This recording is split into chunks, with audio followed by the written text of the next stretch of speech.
a while. I'm not used to doing this without the creepy voice. Um, the creepy voice of Jitsi.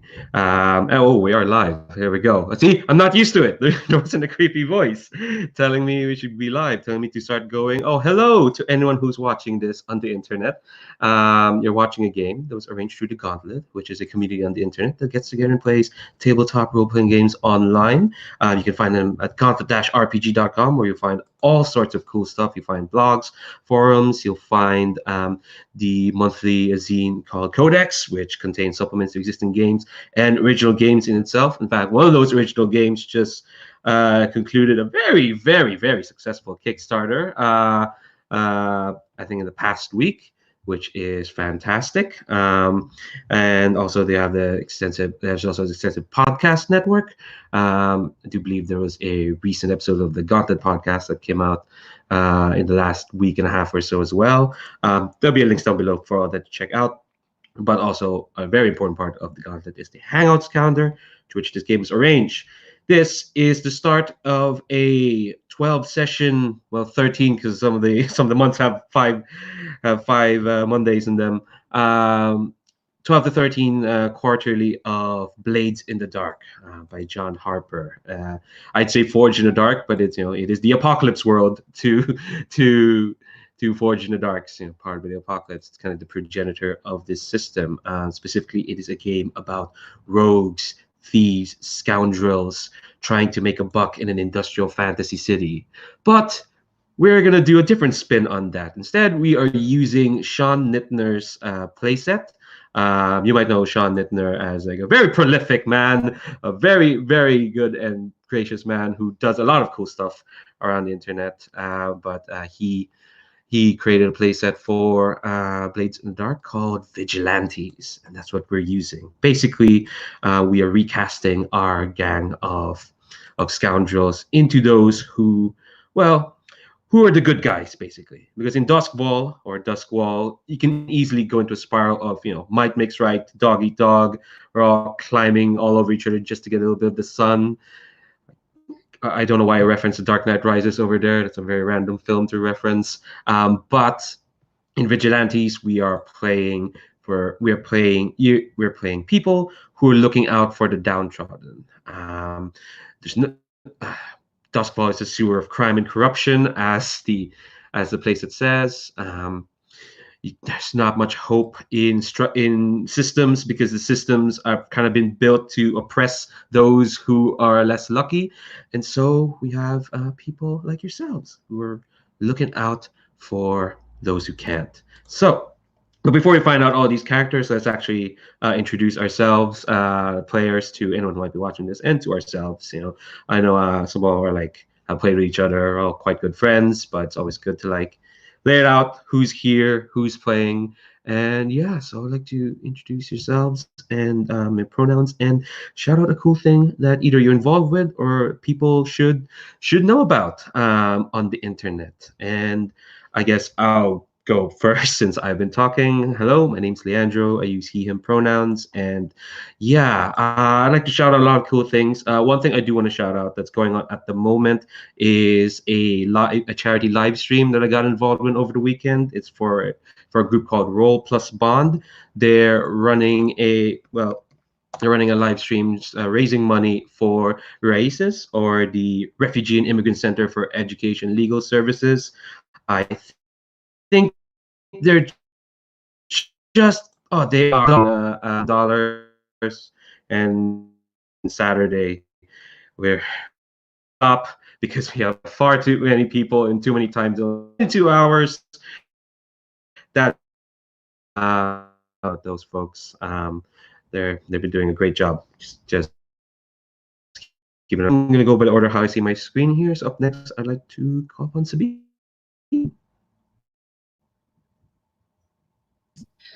Hi, my name is Sabine. I use any pronouns. I have been playing with a Gauntlet for a while now. I know all these fine gentlemen and have played with them before. The last thing I was involved with on the internet is, I guess, the trophy Kickstarter, which raised a lot of money for an indie game. and which is actually quite lovely. And if you like horror games or OSR games or any kind of weird and sort of creepy games, you might still want to go to the Kickstarter page and just look at the pretty pictures, because it's worth it. And you can download the magazines where the content is in, and I guess that's also lovely. Fab. Anything that's plugged, I'll definitely link down below on the YouTube description. Up next, I'd like to call upon Jim. Hey, I am Jim Crocker. I go by he, him pronouns, although if you're using they, them more generically, that's fine with me too.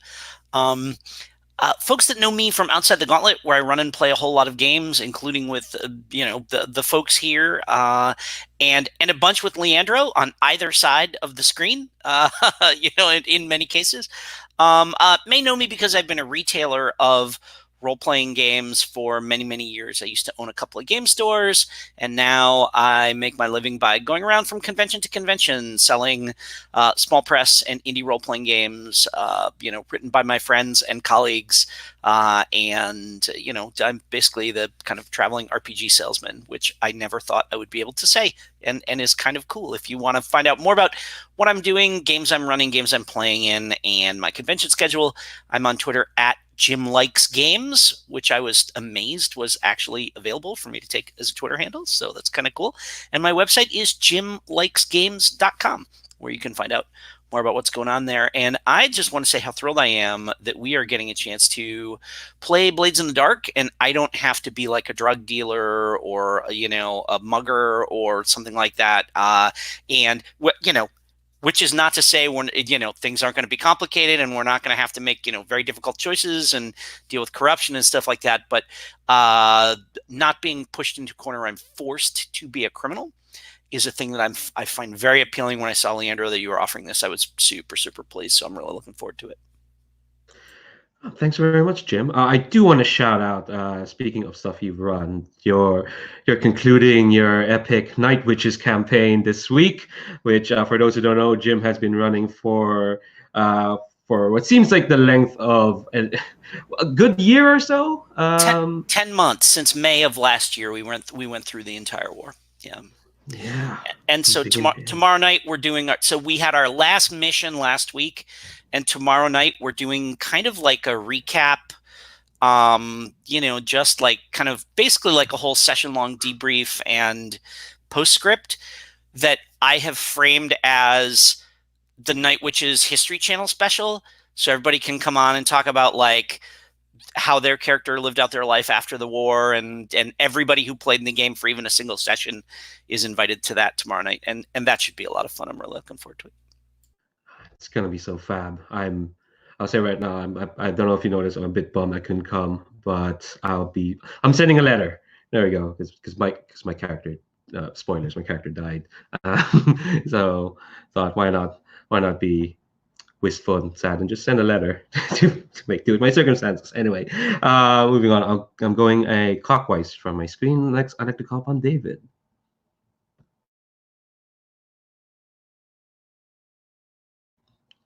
Oh, David, we can't hear your mic for some reason. Oh dear. Oh, there we go. No, I must have hit the physical mute when I was moving it about. That's I think that's the first time it's happened to me. So that's a turn up. Not the first time I've tried to speak while I'm muted, obviously, but that's probably going to happen at least 3 times this evening. So yeah, hi, my name is David. I use he/him pronouns. I've been with the playing games of the Gauntlet for a bit over a year now. Played with everyone here, so looking forward to this game. I've not had the chance to play an actual more than a couple of sessions of Blades in the Dark before in any one sort of campaign, so I'm looking forward to hopefully getting a bit of a longer shot at it. It's good fun, and I've been greatly enjoying the Band of Blades game that I've also been playing with Leandro. So yeah, more Forged in the Dark's always good. In terms of stuff to shout out, I think the most exciting thing for me recently, at least in terms of role-playing related stuff, I I have written a piece for J. Isles' game Void Heart Symphony, which is a really fantastic game. And I got to see my my little piece sort of all laid out and stuff properly in it the other day, and it's all looking really cool. So do check that out if you don't. I think if you're watching Blades in the Dark, I think you'll probably also enjoy Void Heart Symphony. It's not quite the same, but there's some urban creepiness and strange things going on that I think you'll enjoy from that too.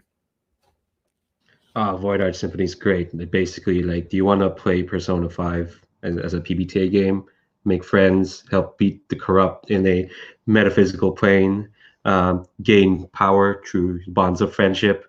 There we go. That's it. I'm really looking forward to seeing what David's piece is about. And last but not least, definitely not least, since he was kind of responsible for kicking this whole thing off. Will, would you introduce yourself? Hi, so my name is Will, pronouns he, him, and I've been playing with the Gauntlet since, I think, May this year, or last year now. Yeah, I've played, I don't have anything to plug, I don't do anything cool on the internet, I don't write for RPGs or sell them or anything like that, but I am in a bunch of YouTube things with, I think, all of these lovely people, if you go to the Gauntlet's YouTube thing. And as far as Blades in the Dark goes, I've been dying to play the Vigilantes playbook since Blades in the Dark came out and since the first Vigilantes came out, and I'm really happy that Leandro kindly stepped in when I expressed a sort of abstract wish that, because I was looking at the Vigilantes playbook and I was just thinking, oh, we can be like the Shadow, like, or Doc Savage and things like that, like kind of like really pulpy, two-fisted kind of like meets the wire kind of like world of Duskwall. And so I'm really looking forward to it. I've only played in 2 sessions of Band of Blades and Mutants in the Night that I played with you, Leandro. And that is it for Forged in the Dark games. This is the first time I've actually played Blades in the Dark. Well, we're all kind of like around the same boat, because this will be the first time I'm hoping to run a full campaign of Blades in the Dark. I've run a lot of Forge in the Dark stuff before, as mentioned, Mutants in the Night, Band of Blades. I've ran Scum and Villainy with Sabine, Hack the Planet, a bunch of stuff. But it was nice to like get an excuse to like, oh, we should go back to the start. Just go from like the first one and see how it is now. And yeah, Vigilantes looks really, really cool.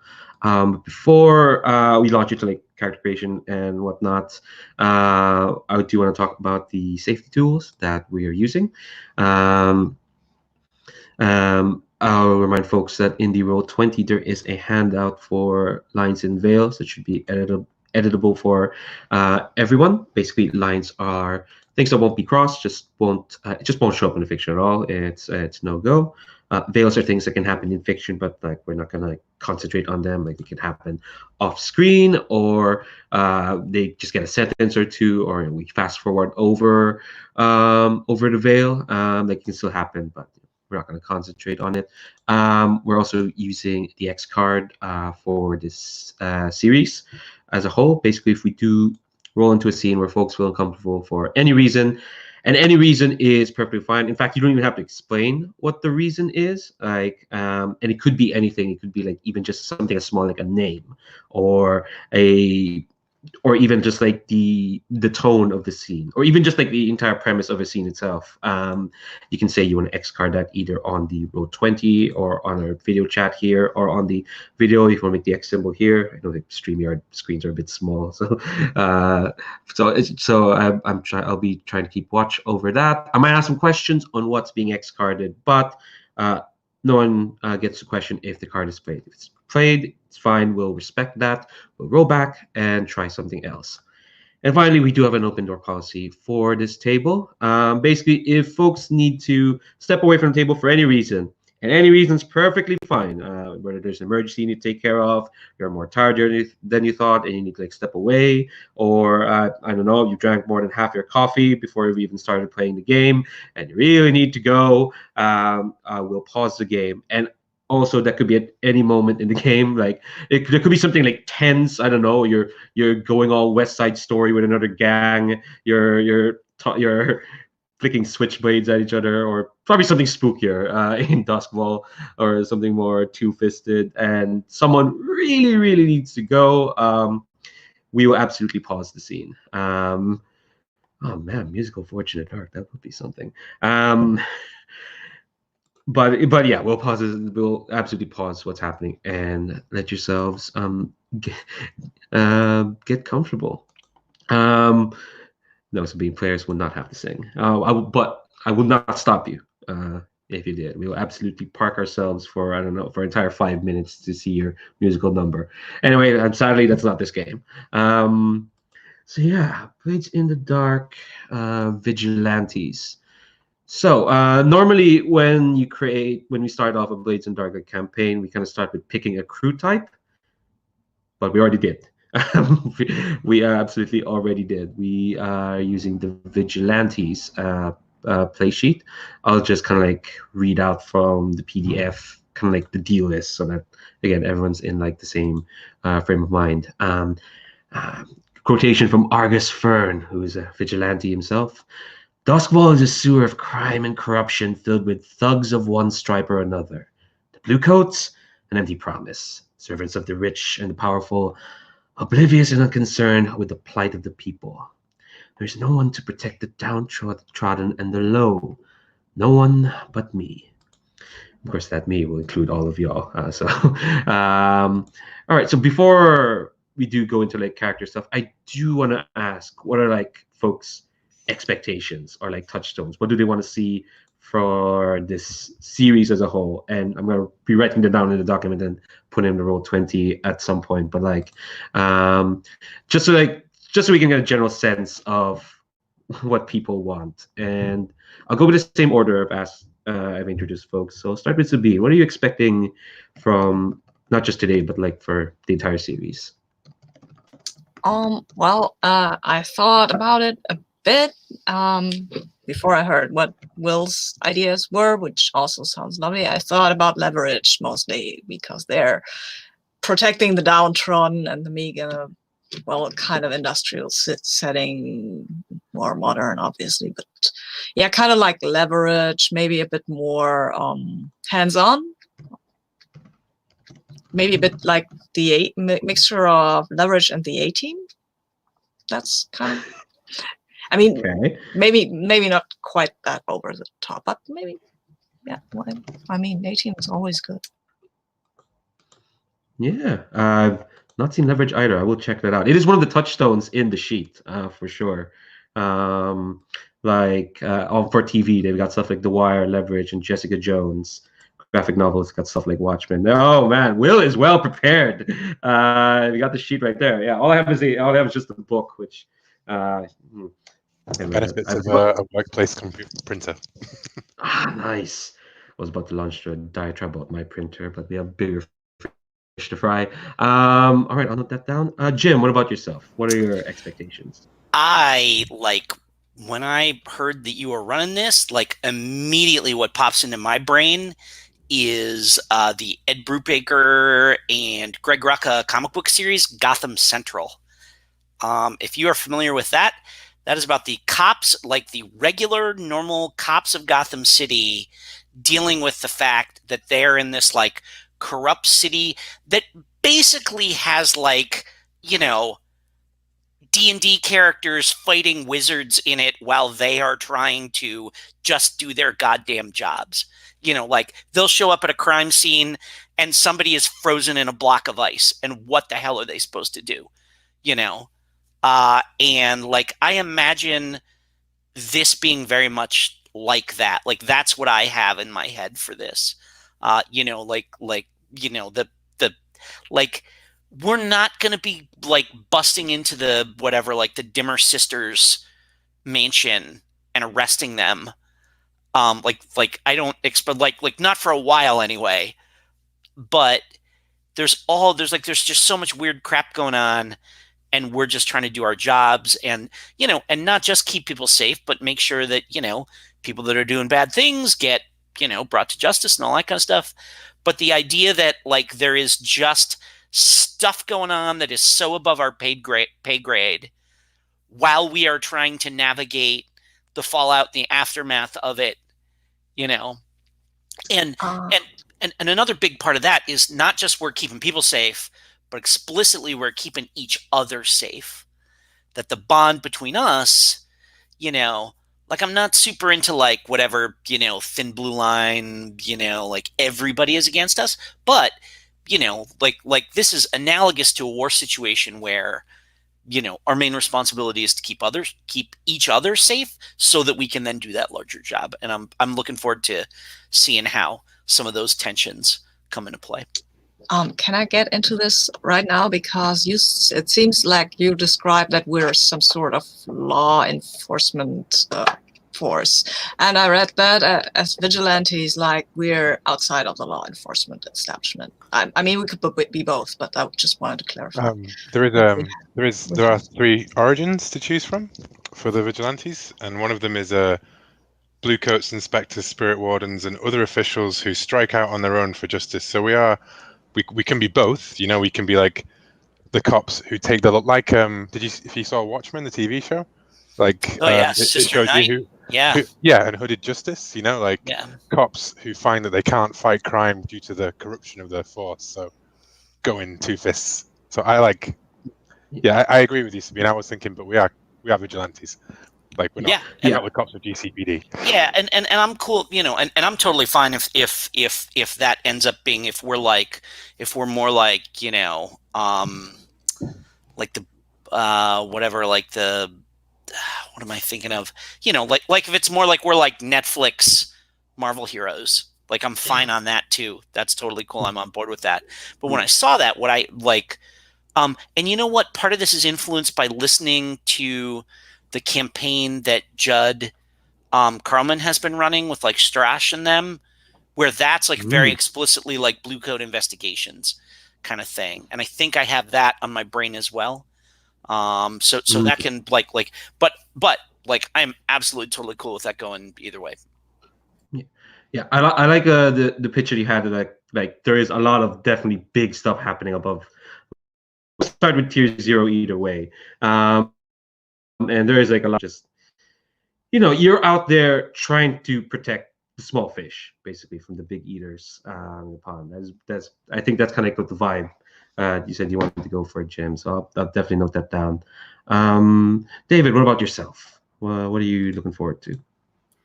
Yeah, so I think one of the things I'm really kind of interested in looking at is kind of the sort of community and community protection side of things.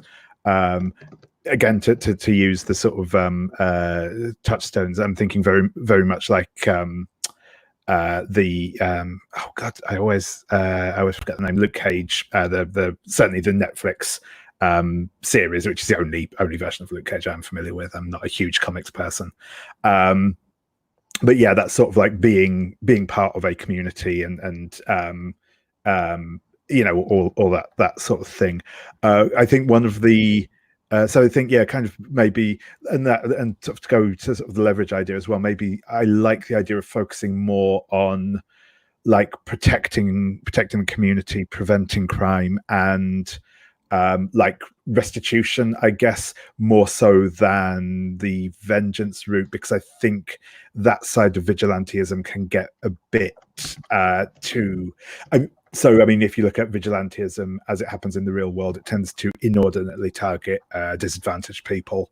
And I kind of want to avoid too much of the sort of like, you know, going out and getting payback on people and that sort of thing. So I think that goes into sort of, I think some areas I'm not entirely comfortable with in the real world. And, you know, so I think I'd rather us keep more at the sort of like, protecting our neighborhood and that sort of thing is probably my bigger touchstone there. And I think that's about. Yeah, I'm looking forward to sort of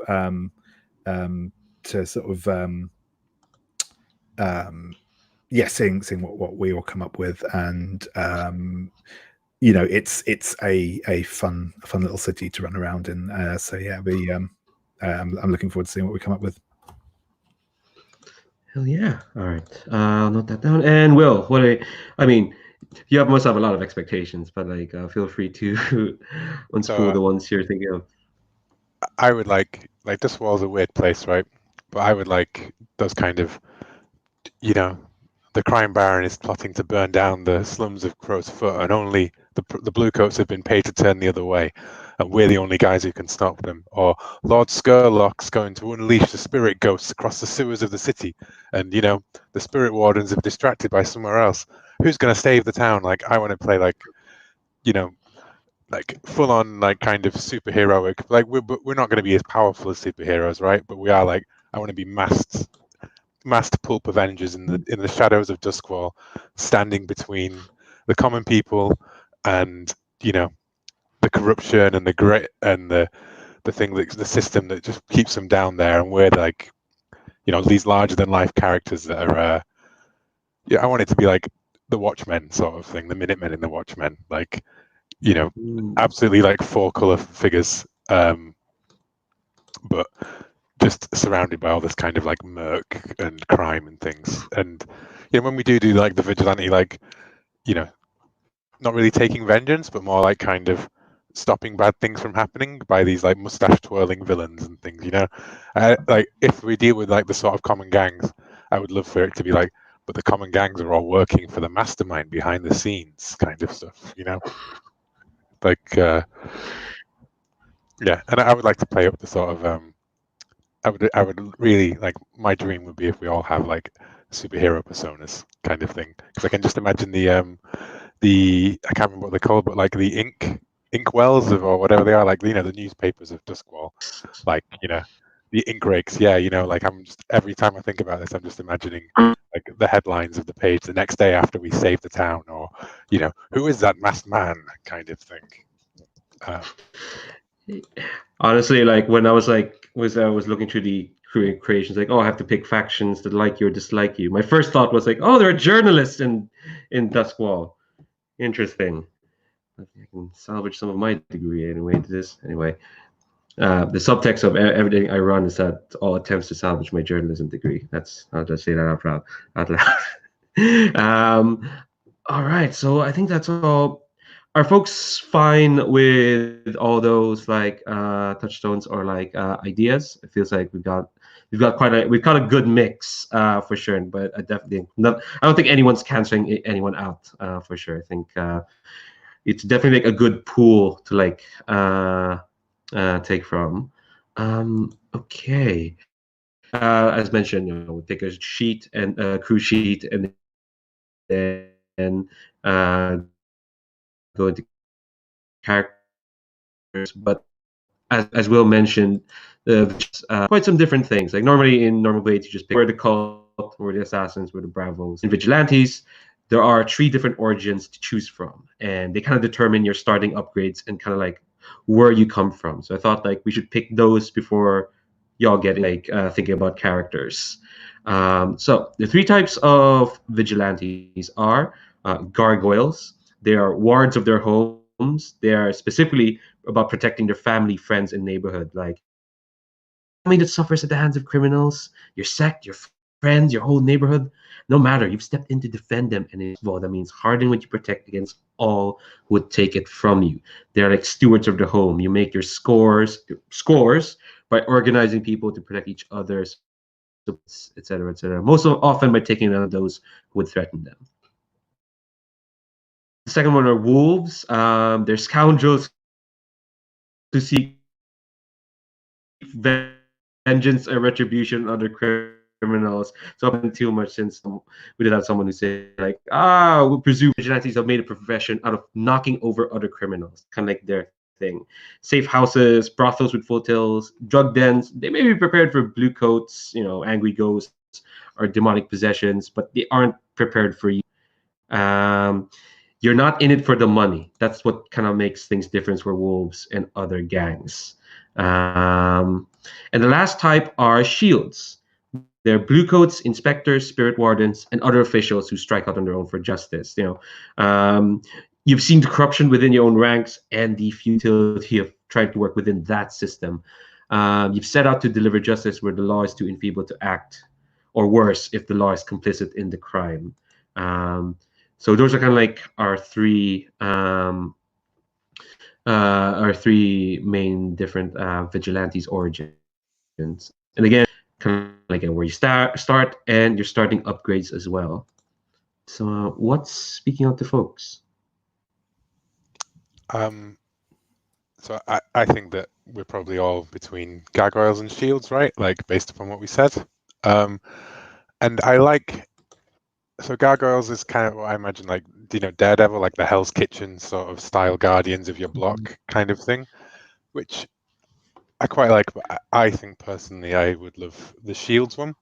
And I was thinking that maybe the shields one is that you're all officials who strike out on their own for justice. But I would maybe like hope to be a bit loose with that, and it just be like, we don't all have to be part of an official organization kind of thing. We could be like a mix between shields and gargoyles kind of stuff.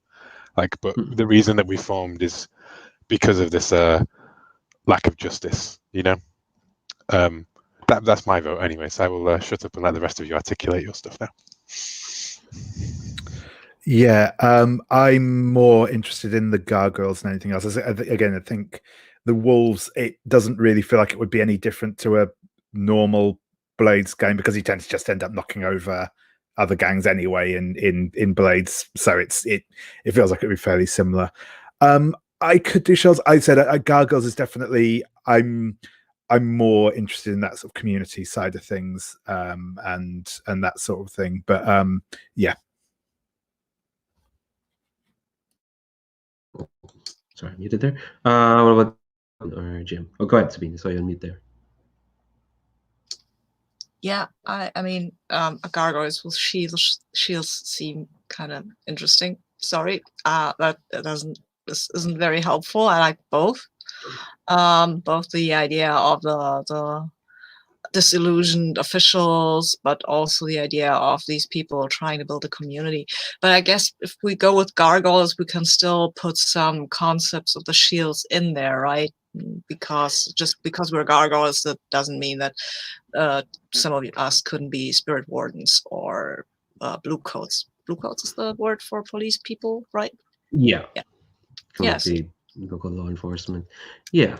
Like the main thing with the origins is like what it does kind of like determines starting upgrades, and a general pool from everyone comes from. I think we can definitely mix with both shield and gargoyles. But Jim, what about yourself? I suspect it seems to me that which we do determines where a lot of our off-camera focus is going to be. Because if we do a shields campaign, then it's presumably going to be based in some kind of precinct or something like that, and a lot of our friends are going to be other cops and stuff like that. If we do gargoyles campaign, it's perfectly reasonable for one or more of us to be blue coats or spirit wardens or something like that. But like, that's our day job that, maybe happens a little bit, whatever, when we're doing downtime, we got to deal with that or something. But that the actual stories and the, will be focused on the neighborhood and what's going on in the neighborhood. And I'm like, I think that's probably, that seems to me the way to go. Because then like if one of us wants to, like Will says, be Hooded Justice, what's interesting is the Hooded Justice part. Like those are the adventures people are tuning in to watch, and the fact that we're a cop is cool and gives that flavor and informs it, and and that's a very reasonable way to say, well, I'm going to go, I'm during the day when I'm on my, walking my beat, I'll gather some information that I'll then bring back to us at night when we, go on our patrol or something like that. And so I think I think that's great. I think that'll probably work just fine. Cool. I did see what you put in the chat, Will. It's like you really just want that hidden layer or upgrade. I think you can swap out one of the upgrades for the gargoyles for hidden layer. Honestly, the gargoyles, it starts out with quarters for your lair, so you can actually stay in your lair. Secure, and training for resolve. So it means when you train your resolve attribute, you get 2 XP instead of 1. You can exchange that if you want all the lair upgrades. I want the hidden one, and then we can go with gargoyles. What do you think about that? I mean, I love that entirely, and I'm happy to go with gargoyles. I just love the idea of a secret lair, because like was we all meet around the Justice League table kind of thing as they're entering through the sewers or whatever. I love that. Yeah, I think we can definitely go with what Jim said. Like we you can all be like blue coats or spirit wardens who, you know, by day have to be going through like a grinding, terrible system that's not really helping people, and by night you're actually out there helping people, protecting your neighborhood. But I'll absolutely let you start with that hidden lair. In fact, you'll have all the lair upgrades starting off, which is fab. Which means you have a proper safe spot. Well, one tick of secure. All right, so I'm gonna click that. Everyone can see all the like sheets in the Roll20, right? I didn't like accidentally hide anything. So okay, cool. All right. Okay, so now that we kind of like know where we all come from, I think we can definitely jump into like doing character creation. So I'm gonna put the link in the chat again of like the player kit. And unlike Powered by the Apocalypse, people can double up in playbooks for sure. So I'll give yourselves next couple of minutes to like just look through the player kit and see what playbooks interest yourselves. And actually, I should start. I should assign character sheets so people just don't like claim which one's which. So I'm just gonna do that in a minute.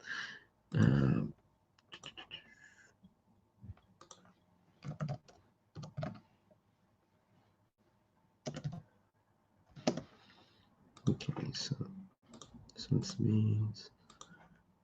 This one is Jim.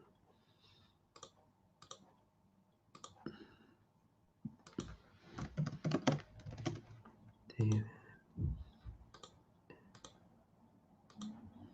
This one is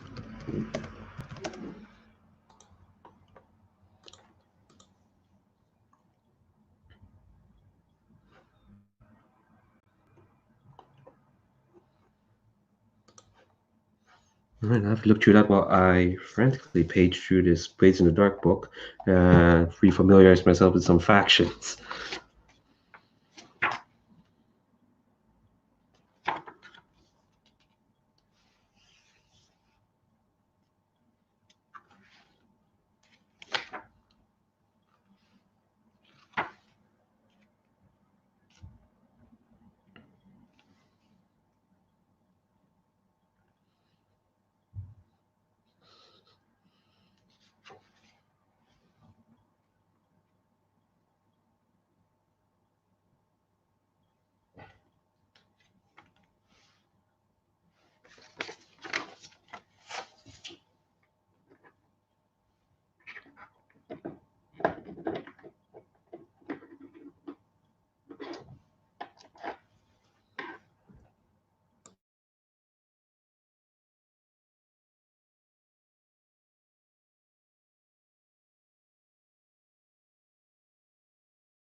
Does anyone have any strong ones yet that they're thinking of?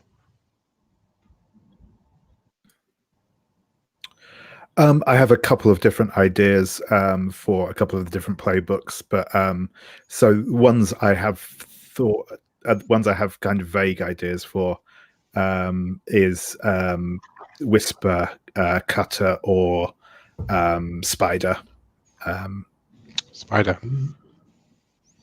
Yeah, Jim, that's exactly what I did. I went through the list of them and I was like, which superhero can I make into which one of these? So I have my sort of my main ones are that I've thought of already are a Cutter, a Hound, a Leech, a Lurk, or a Whisper.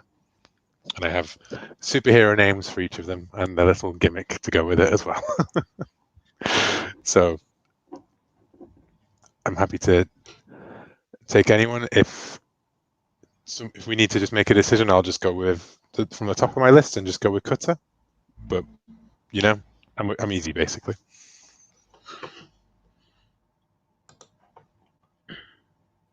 I mean, we can't be a vigilante group without a two-fisted brawler, can we? Let's be honest.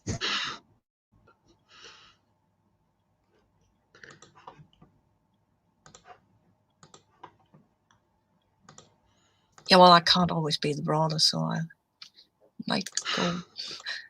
I mean, I like being the brawler, really, I do, but mostly because it's, I think, wish fulfillment. But I might just. Feel free to be the brawler again if you want, Sabine. No, I think I like the Leech. I have no idea what they do or what they're like, but I mean, tinkering and They are kind of fun. Okay. I mean, that's very superheroic as well, like gadgets and things like that. Like there's even a grappling gun in the inventions that you can make in the Leech book. My idea for the Leech was Doc Twilight, the gadgeteer. Yeah, right. I should have a character concept instead of just looking at the cool skills, right? I mean, I built my character concepts around the cool skills. yeah, but I realize that I have no idea what that Leech would You know be what? like in the concept and the context of this series. Sorry, Jim, go ahead. It's totally legit to come at it from either side. If you're like, these abilities look like they'd be fun to figure out how they work, and then backfill from there, that's awesome. Yeah. David, what do you got?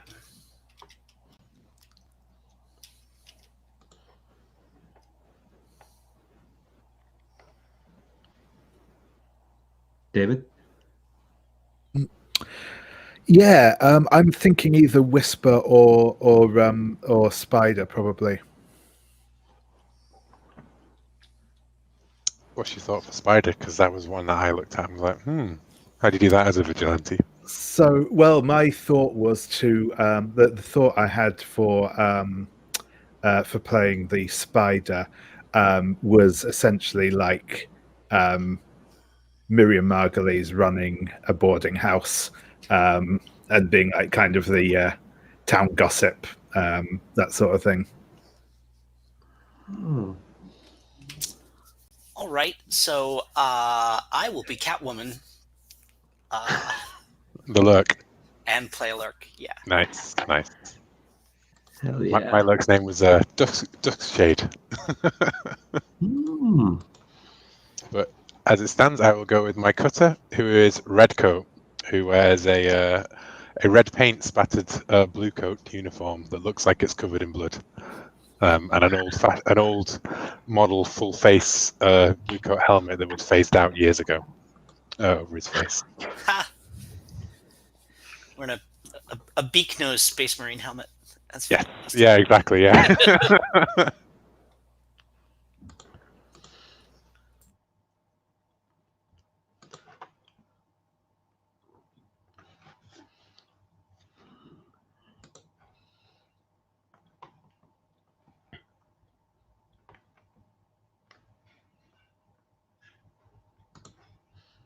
Sorry, if I'm making like faces, I'm looking at these factions and being like, wait, what's their deal? Wait, what, they do what? David, what are you going with? The Whisper or the Spider? Because if you're doing the Spider, I'm doing the Whisper. If you want to do the Whisper, I'll do the Leech. No, go for it. If you want to be the whisper, that's Oh, cool. Yeah. Cool. I'm going to be Doctor something. You don't have to know what I'm a doctor in. Really, it's rather academic. So, is that a doctor of medicine or doctor of philosophy? Well, Is that all the doctor kinds you can think of? Really? that's fantastic. Okay, I know how that guy thinks he works. All right, so I think everyone should have character sheets assigned. I have the list of character creation process as a handout. Wish I could make it bigger. Let me see, what else do I need to find? Probably what those heritages mean. Give me a second.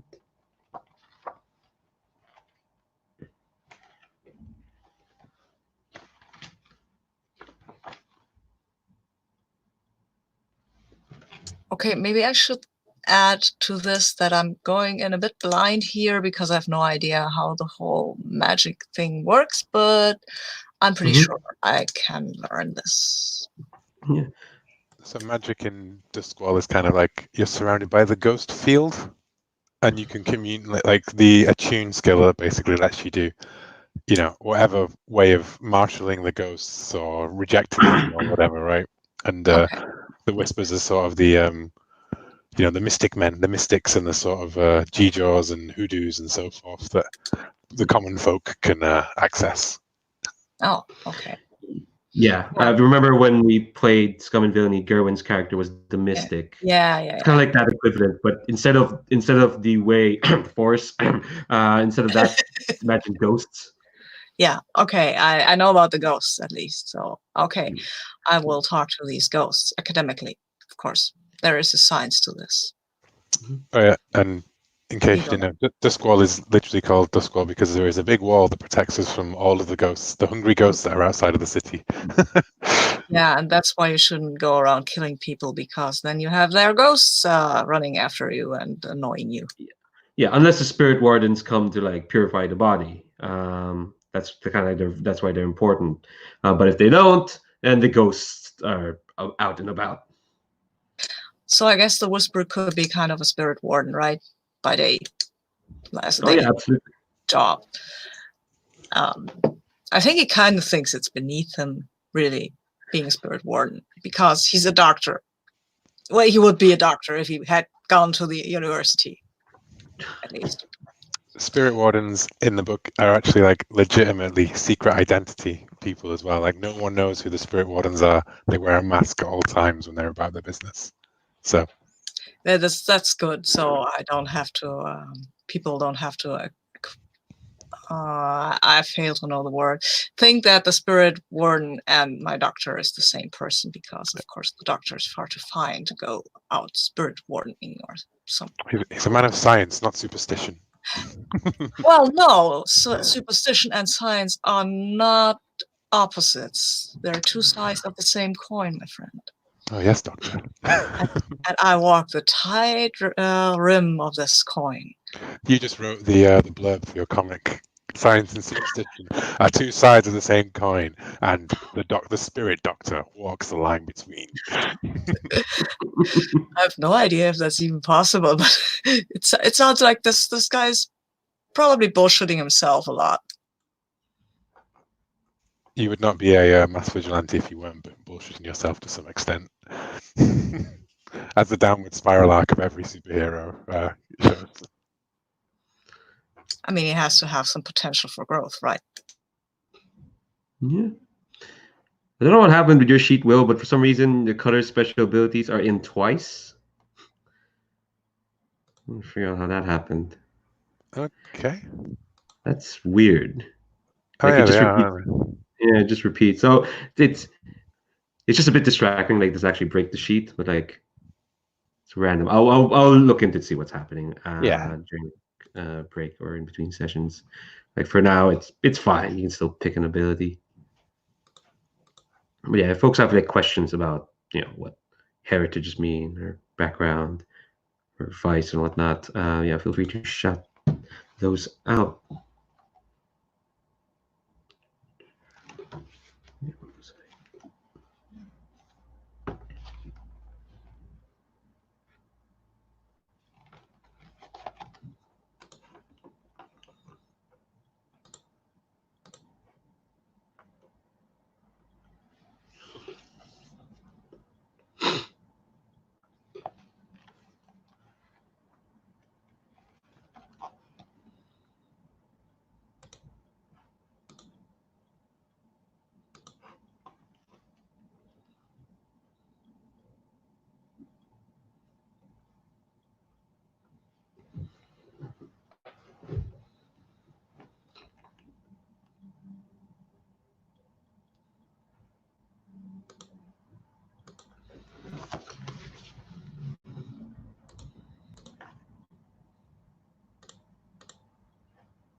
Find the name generator for Blades in the Dark as well, if anyone wants one. Well, I might actually snag that as well. Thanks very much, Will.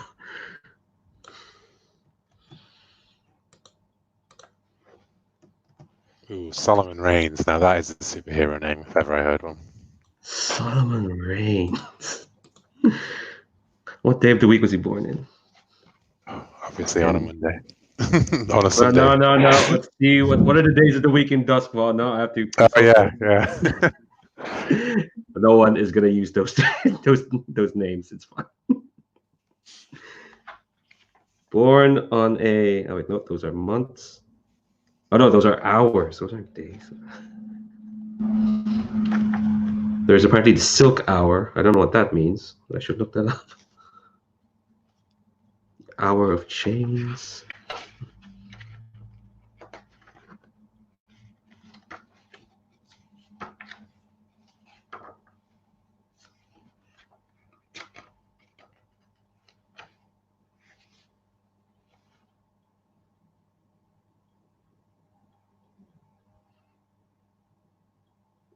So apparently a month in Doskvol is made up of 10 weeks of 6 days each.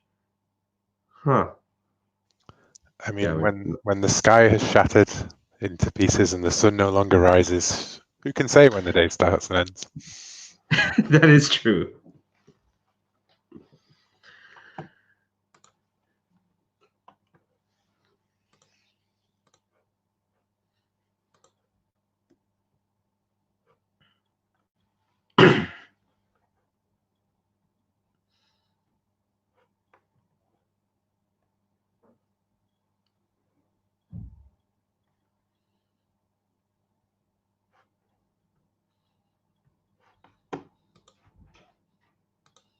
So I think I'm going with Scylla's Raven Glass.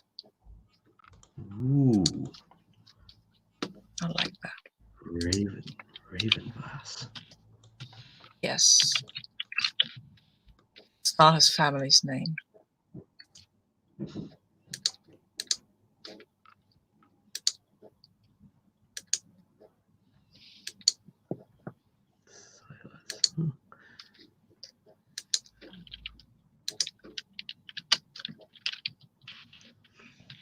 Silence.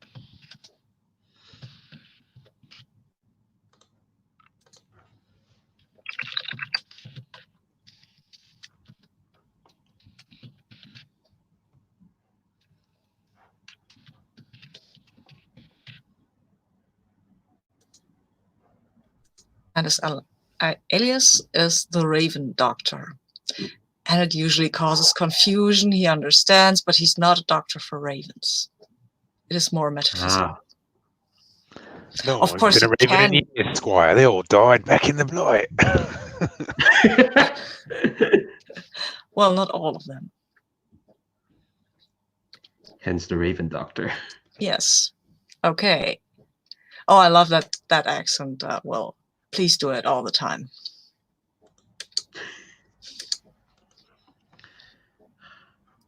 Okay. That's my default criminal accent when I run D&D.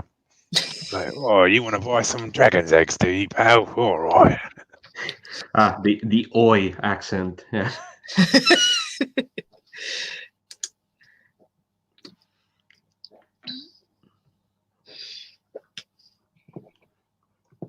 So whenever I'm looking over the special abilities, I'm trying to work out which ones would be the most like superheroic kind of thing, you know. The Cutter has some pretty superheroic abilities. He does. I mean, like Savage would be like kind of, you know, Rorschach beating the hell out of everyone in a bar and then saying, "You tell me where they are," kind of thing. Or I could have Ghost. I could have the ability to fight ghosts with my bare hands. That's pretty superheroic, right? Like,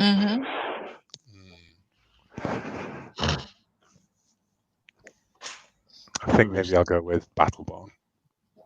Just to make myself extra effective in combat. Hell yeah. Oh, man, I don't know what is up with your sheet. It's doubled also your items and your dangerous friends. I'm happy to just start again with a new one. It wouldn't take me long to refill. Yeah, actually, let's do that. Yeah. Sorry. These Roll20 generated names. Kif Ossiwap? Who is that? He's no good. That Kif Ossiwap is just no good. Okay. All right. There should be a new one there. It's just Will character. Will character for food. What? Oh, I was doing this live stream and parents are asking me like, "Oh yeah, so you're doing that, but are you making money off it?" I was like, I guess if I'm offering, they're talking about, "Oh, how do you monetize all that?" And I'm like, I don't want to talk about this right now. I just like doing this. I don't need to make this into a. I mean, it'd be nice, but like, we're just having dinner right now. Can we just have dinner? Anyway, Will characters are there, and I shall delete Will character for. Red coat or blood coat? Which do you guys think is the nom de plume, the nom de guerre even? Because I think they both, like, red coat is the opposite, is the antonym of blue coat, but then blood coat kind of like riffs off blue coat. You know, these sounds of a blue coat, and also, you know, the whole idea of him being like in a blue coat spattered in red is to look like it's the bloody, you know, kind of the corruption of the law kind of thing that he's taken into his own hands. I just didn't want it to actually be dried blood on his coat because that would be gross. Oh, okay. All right. Actually, yeah, we could always call him mud coat when he gets on our nerves. Yeah, mud coat. Yeah, blood coat and mud coat. Yeah, that's a good one. Hell yeah.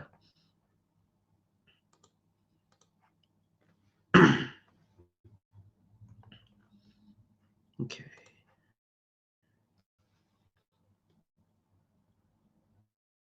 Cool.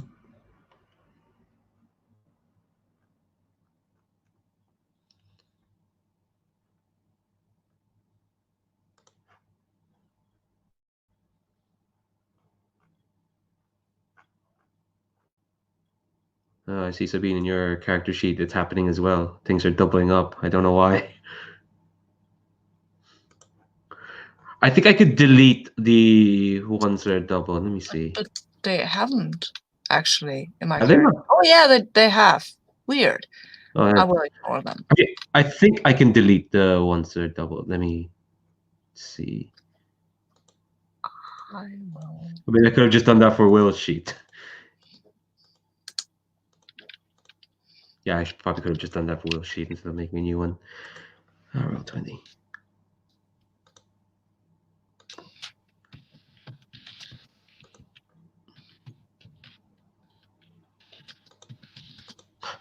I do love that, like, in the Vigilantes play sheet, there's a starting scenario and there's suggested, like, oh, here's like a faction that you can fight, and one of the suggested friends for the Whisper is just that guy who's in that faction. It's Skurlock, if you're curious. It'd be the tier 3, the single person who counts as a tier 3 gang all by himself because he's an ancient vampire. Oh, nice. Okay. No idea what we're talking about right now. Sorry. Yeah, we're looking at your list of strange friends. Oh, my strange friends. Where are they?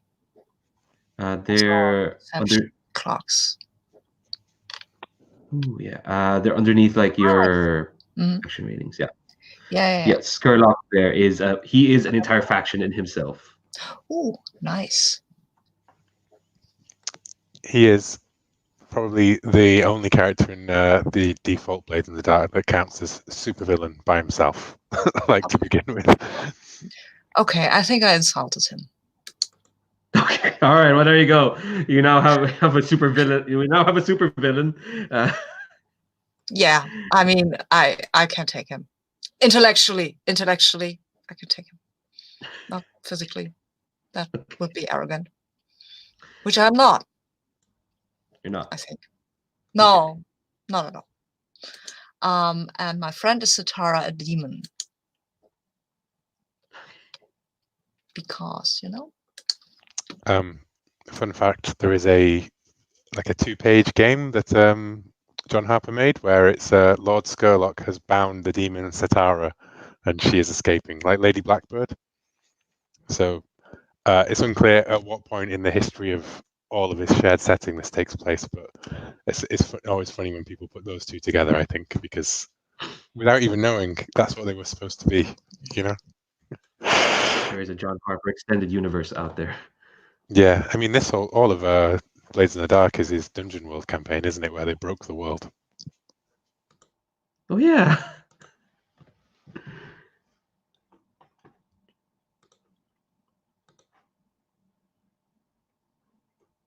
Right.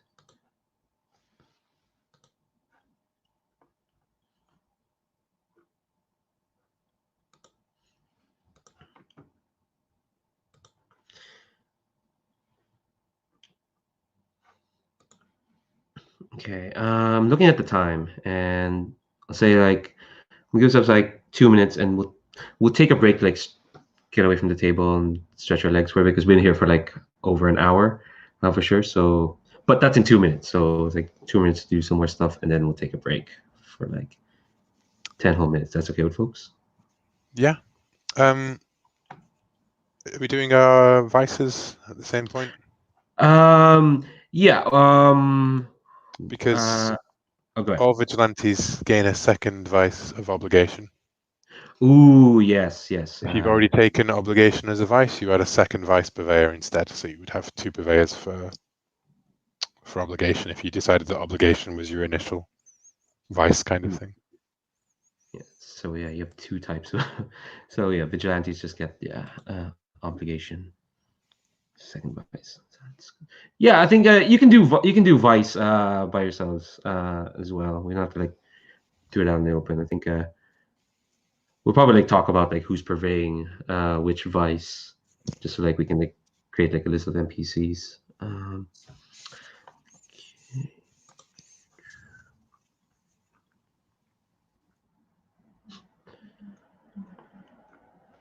Victoria Hightower. Okay, anyone named by that, you're born to be a superhero.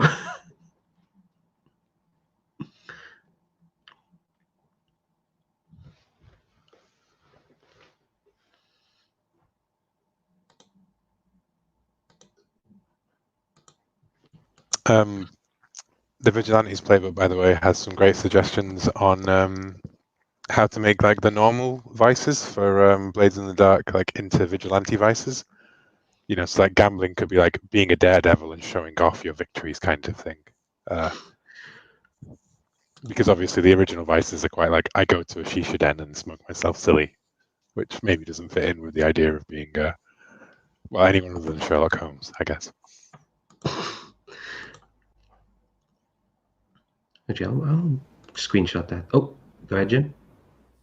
Sorry, I muted there. Certainly gambling could also be betting on your friends in back alley fights and stuff like that. And, that's all totally. You're supporting their enterprise. It's fine. Well, or if you're Colleen Wing from Iron Fist, getting in back alley fights yourself. Yeah, You're just betting on yourself. Betting on yourself, yeah. That's. Hell yeah. Okay, so we have been here for an hour and 15 minutes. I do want to enforce a break. Get stretch your legs and whatnot. Let's come back in 10. or 5 to the top of the hour. So I can't do the math. Sorry, BRB. It's not streaming. This is Jitsi. I can't just put on some music. BRB. But it will just go on.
Leandro, let me see if I understand this correctly. If I Mhm. don't take the special ability of compel, I can still interact with ghosts and try to convince them, or just to straight out tell them. I can't compel them, but I can still use command to say, "You lowly ghost, you have the honor of obeying my command to do this and that thing." Yes. What will happen is like it's just gonna be a bit harder. You'll Mhm. have to attune and then try to command them. Because with Okay. this movie, it like combines that all into one. Okay. Um, Yeah, but I can actually talk to them even if I mm, just want to discuss a fine piece of art or something like that. Hey, that's my vice, so don't laugh. no, yeah, absolutely, yeah. And compel is specifically for like if you're in the top spot. You're like, I need the help of a ghost. Um, you just tune into the ghost field, and some of the ghosts can help. All right, okay. All right, looks like everyone's back. I just want to do a quick check-in. How are folks doing? Folks doing okay? Cool. All right. So, do we need a few more minutes for any last-minute like character stuff, or is everyone done? I think I'm done beyond choosing names for my vice purveyors, but I think like Ooh. as we talk about our characters, we might flesh out. I mean, like I also don't want to, there's enough room in the vices. I think that we can distinguish ourselves a bit between them on that. Mm-hmm. All right. I'm gonna go. Let's go on an order in the Roll20 sheets. Go from bottom up. Not to always put your last will, but like, um, that's just how it goes. And also because there's a picture here, and that's where my eye went. So David, tell us about our spider.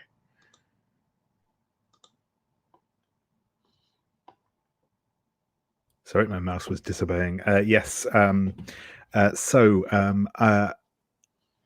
our spider is Daphnia penderin, otherwise known more colloquially just as the widow penderin. She is, she kind of has a grandmotherly look. Exactly how old she is, is anyone's guess. Probably in her 50s, 60s, maybe, but has clearly kind of lived a long and full life in the process. She's quite short but quite burly. She's got those really kind of quite big meaty arms. She has worked most of her life at one of the fish markets. She's done a lot of physical labor in her life. Though now she has a somewhat more sedate existence, as she runs a boarding house for single women in the neighborhood, and she's a prominent sort of local fixture.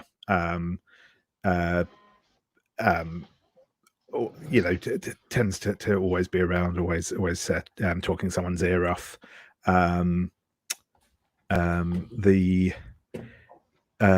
She's a native of Doskvol. Her family's been in Doskvol for as long as they have records for, which isn't very long because it's not that sort of family. So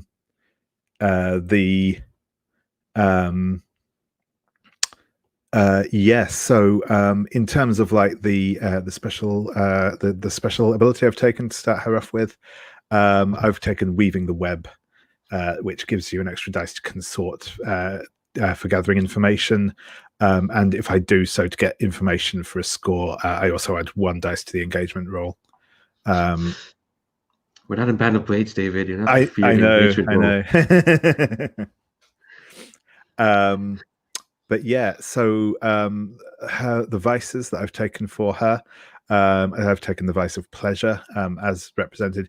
She likes she likes a drink and can often be found at one of the local pubs, the Eel and Bucket. I've also as her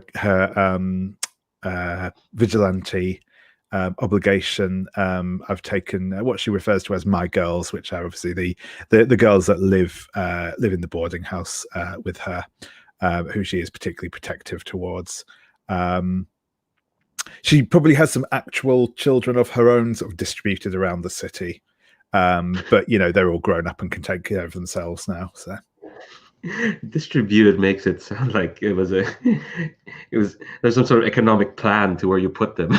It's like, all right, we'll send someone here in Charhal, we'll send someone here in the night market. I do want to know, how did the widow Penderin get into this group, this this whole it's not a racket, but this whole business of protecting others? Like, how did what seems like your grandmom into working to protect that she's looking after? Yeah, so I think it's always something that, I mean, not gathering a group of vigilantes, but looking after people, looking after the community has always been something that she has been interested in. She has worked towards. I think in terms of how she's ended up with these folk in specific, I see her as kind of being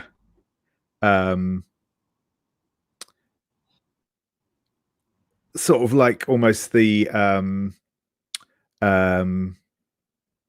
do you call it, like the I guess like the Alfred type figure, sort of is probably not like leaping across rooftops and stuff like that with them, but does a lot of the groundwork and that sort of thing.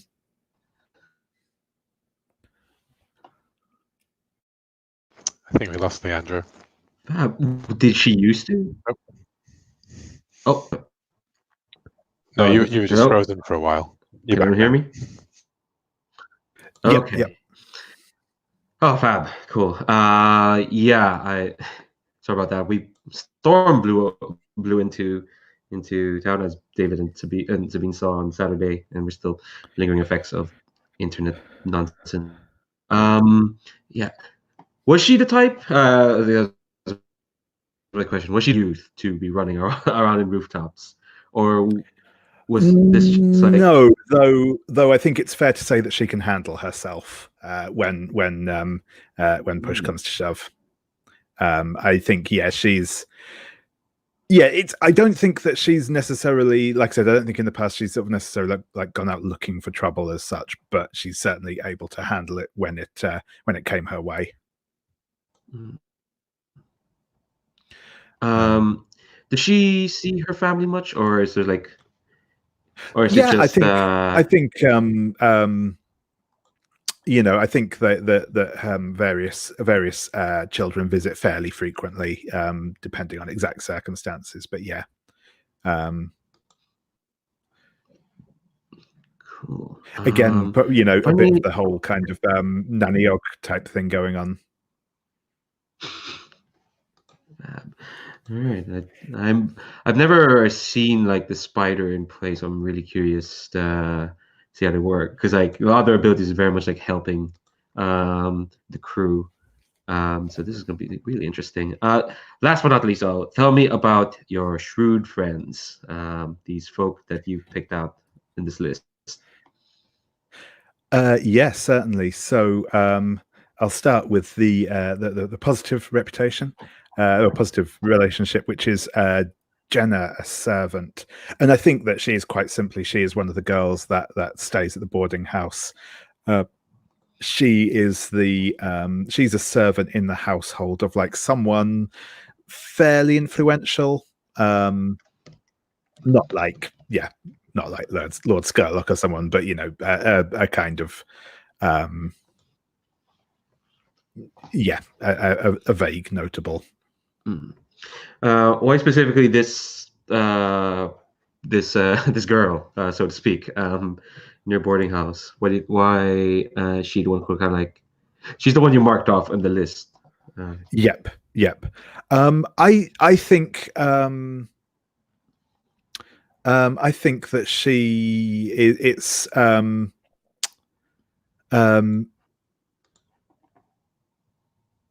I think that she actually kind of came from. I think that she was perhaps like almost like living on the streets, and I think that that Daphne actually sort of helped get her on her feet and get her the job and stuff. And I think she's kind of taken sort of more of an active interest in like helping her out and stuff than the majority of her lodgers who are, you know, people getting by in their own ways, sort of thing. All right. And your not so good friend. Yes. Salia, who is an information broker, and I think that they are.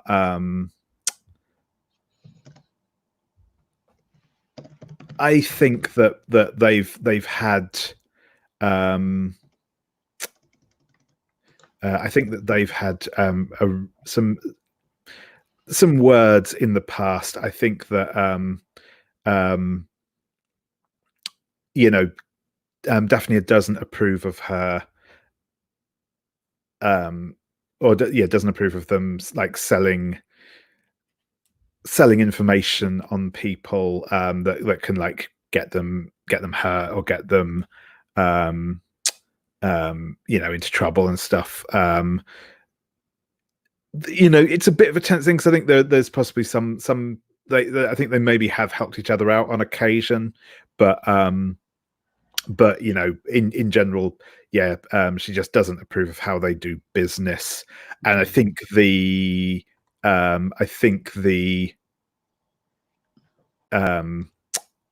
like from the other direction, I think that Salia maybe suspects that that Daphne is up to something, because, you know, she seems a lot better informed about goings on in the neighborhood than she should do. So one side is like this information broker that's like a bit more cutthroat and mercenary, and the information broker thinks there must be something going on with that widow Penandria. No one's that nice. Does that make sense? Yeah, that sounds good. Yeah. Sorry, there's a small thing, but what are Salia's pronouns? They, them, I think. Cool. And Jenna is she, her, right? Yeah, that's right. Fab. All right, just make sure for my notes. Cool. All right, so we got a very good picture of our spy to speak to our Lurk. So Jim, tell us all about this. Oh my god, I just saw the descriptions of your look. It's like, okay, all right. Okay, we're in it. Jim, yeah, tell us about Victoria Hightower. Yeah, so since Leandro mentioned her look, I have described her look as pale, dark, scarred, smoking hot. So, like, I'm just gonna run with the Selena Kyle thing that we talked about at the beginning here. Her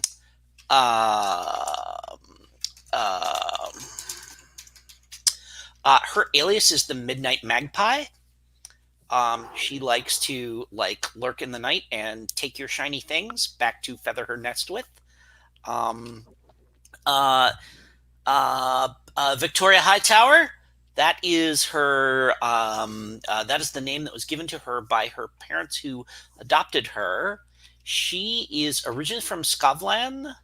She's an orphaned as probably a very young child, like a toddler. She doesn't really have any memories of Skavlan as such, other than just kind of impressions and things like that.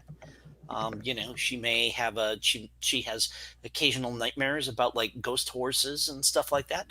But she was adopted by the Hightower family, and the Hightowers are her father is a prominent judge in Duskwall, and I'm not entirely sure what that means in terms of like what like upper crusty neighborhood we would live in, that I would have been, what mansion I would have been raised in, but like I had a, pampered, like Lady Blackbird, daughter of aristocrats style upbringing. That I found excruciatingly boring and was constantly getting into trouble and all that kind of stuff and everything. I'm a Lurk. I am a stealthy infiltrator and burglar. My vice is luxury, and my purveyor is, I think it's offense. Let me give him a name. Go to our character generator here. Silas Hectares. That would make it 2 Silases. Just let me pick a new name. Let's see. Oh, okay. Bolster Orchard. Wow. I mean, as a fence, they do quite a bit of bolstering. Yeah, and so Bolster is my provider of like ostentatious chaise lounges and like exotic animal throw rugs and stuff like this. I mean, so this is not like I don't care about expensive wine or jewelry or anything like that. Like I'm super into like furniture and like expensive throw pillows and stuff like this. I like just kind of like just crashing out on an enormous bed that if it were sold it could fund a new train line or something like that. That is my wow. That's my particular indulgence. It's just stuff. So that's who so Bolster is someone who I think I can bring him things I've stolen and he can give me lines on things and I can trade him, like some diamonds I don't care about, for a really fantastic hat. Stuff like that. So something nice and no one else has. Yeah. Uniqueness is a really cool is a big feature. Even if it's ugly, that's fine. It's if I'm the only one that's got one, I think that's great. I love that. For my special abilities, I chose Infiltrator.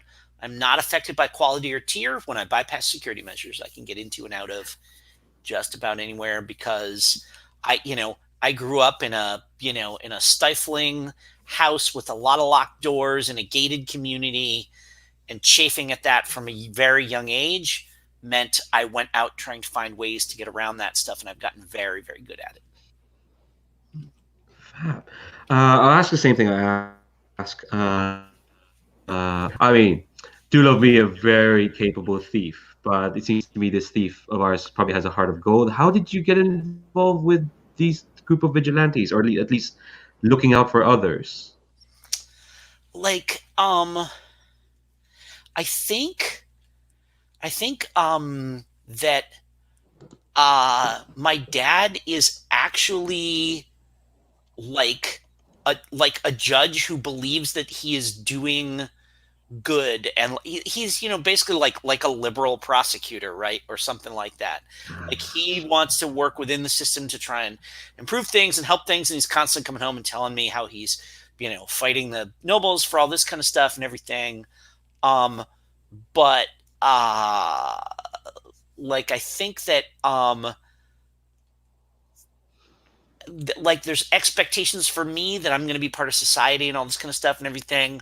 And I convinced myself that because I was only stealing from other, rich families that, and particularly the corrupt ones that, and I kind of had a moment of, I think just kind of just this vague buildup of guilt that I wasn't actually doing anything, and I was passing by people who were, like beggars, and I think it was probably some precipitating event that I read about. If they are, I feel like the gang was operating for a little while, and I read about them, and I went, oh, that's a thing I could do. Like literally like I can do this thing. I don't know how to make myself useful. Oh gosh, they will. And I totally have in my mind the scene where like, and I feel like I was probably like the last person to join the group. You know, I'm quite young. Like the scene where like you're returning to your like secret headquarters, right, with all its security measures and everything. And like, you know, like you come in and I'm there like reclining on a bearskin rug that I have, you know, that I brought in there with me, and saying like, you really need to do something about your security measures. Luckily I'm here. And hence why you got the upgrade secure. Yeah. Because the Oh, I love Master that. Yeah, Thief. that's great. Yeah. Like these locks are no good at all. Yeah, like you managed to hide the base, sure, but Yeah. she still managed to find it and break in. Is everyone okay with that? Is that Yeah, kind of that sounds a- great. Yeah, okay. Did I miss your obligation, Purveyor? Oh, 'Cause yes. all So vigilantes vigilantes, gain- you get a yeah. second vice, which is obligation. Which is obligation. Okay, cool. So If you miss, okay. and so and it's obligation to basically like the neighborhood, right? Yes, it's like devoting yourself to improving your community and the people within, or carrying on a family tradition, or supporting your loved ones. And your vice prefer is often the person you're obligated to. So, like David's character,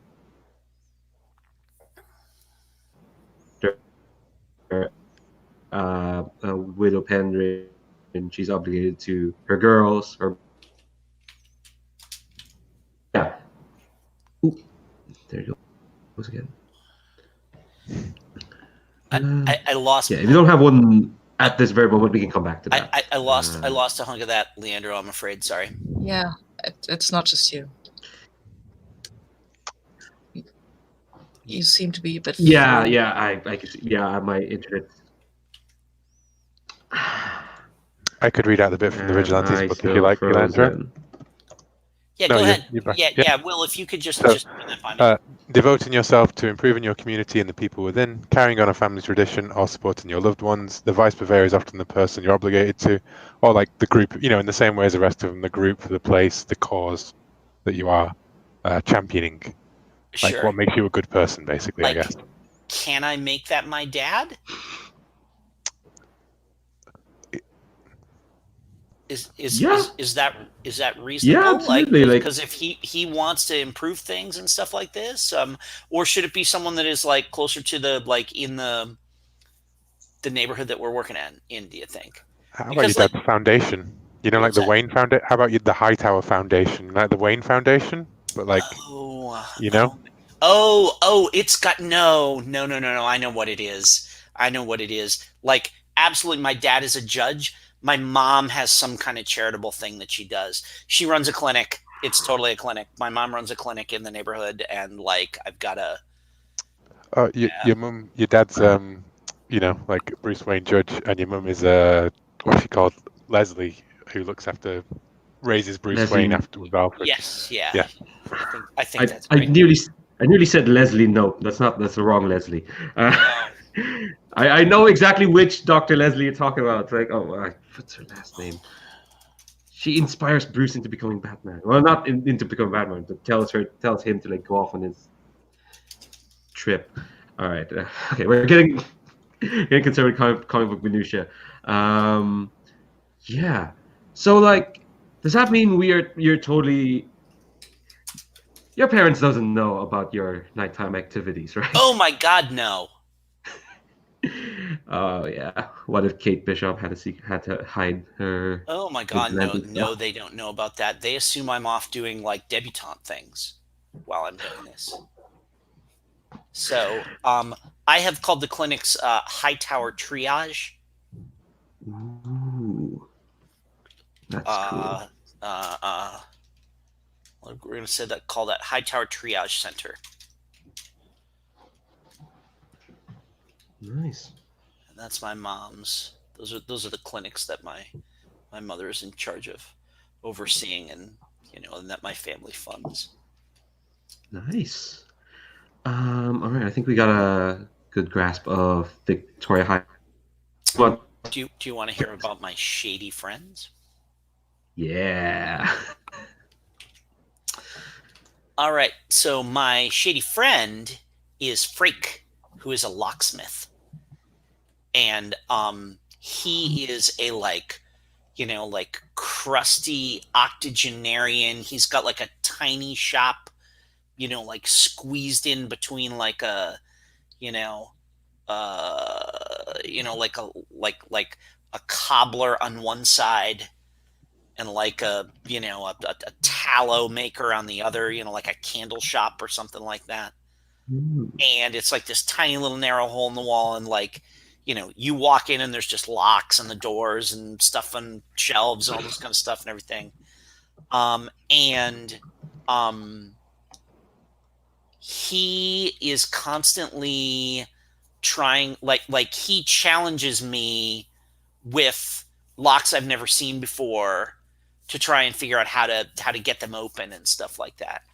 And I think he is hoping that I'll get interested enough in the actual lock part of things. Like, I think he thinks of me as an apprentice. I don't think of myself that way, but I am genuinely interested in how all this stuff works. And, try this one, kid, he'll say.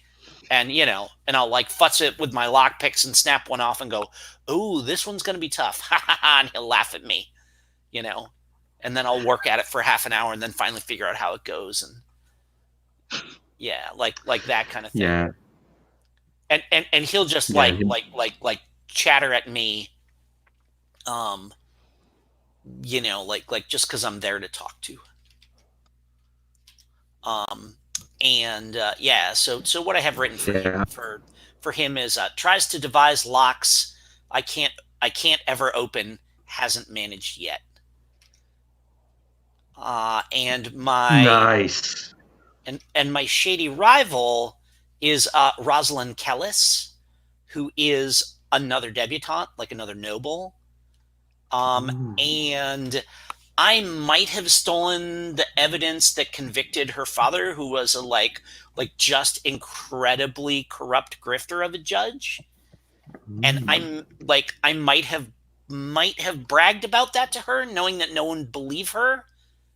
And she seems pretty upset about that, about the fact that her father is in what is it? It's on the map here. Iron Hook Prison. Her father is in Iron Hook Prison because of me. And she doesn't, and I couldn't keep my mouth shut about it. Like, I wanted her to know, because all of her luxury lifestyle is paid for by like dirty blood money, so she doesn't deserve it. Was it the Magpie, or was it Victoria Hightower that claims credit for this? I wanted her to know it was me. Oh, okay.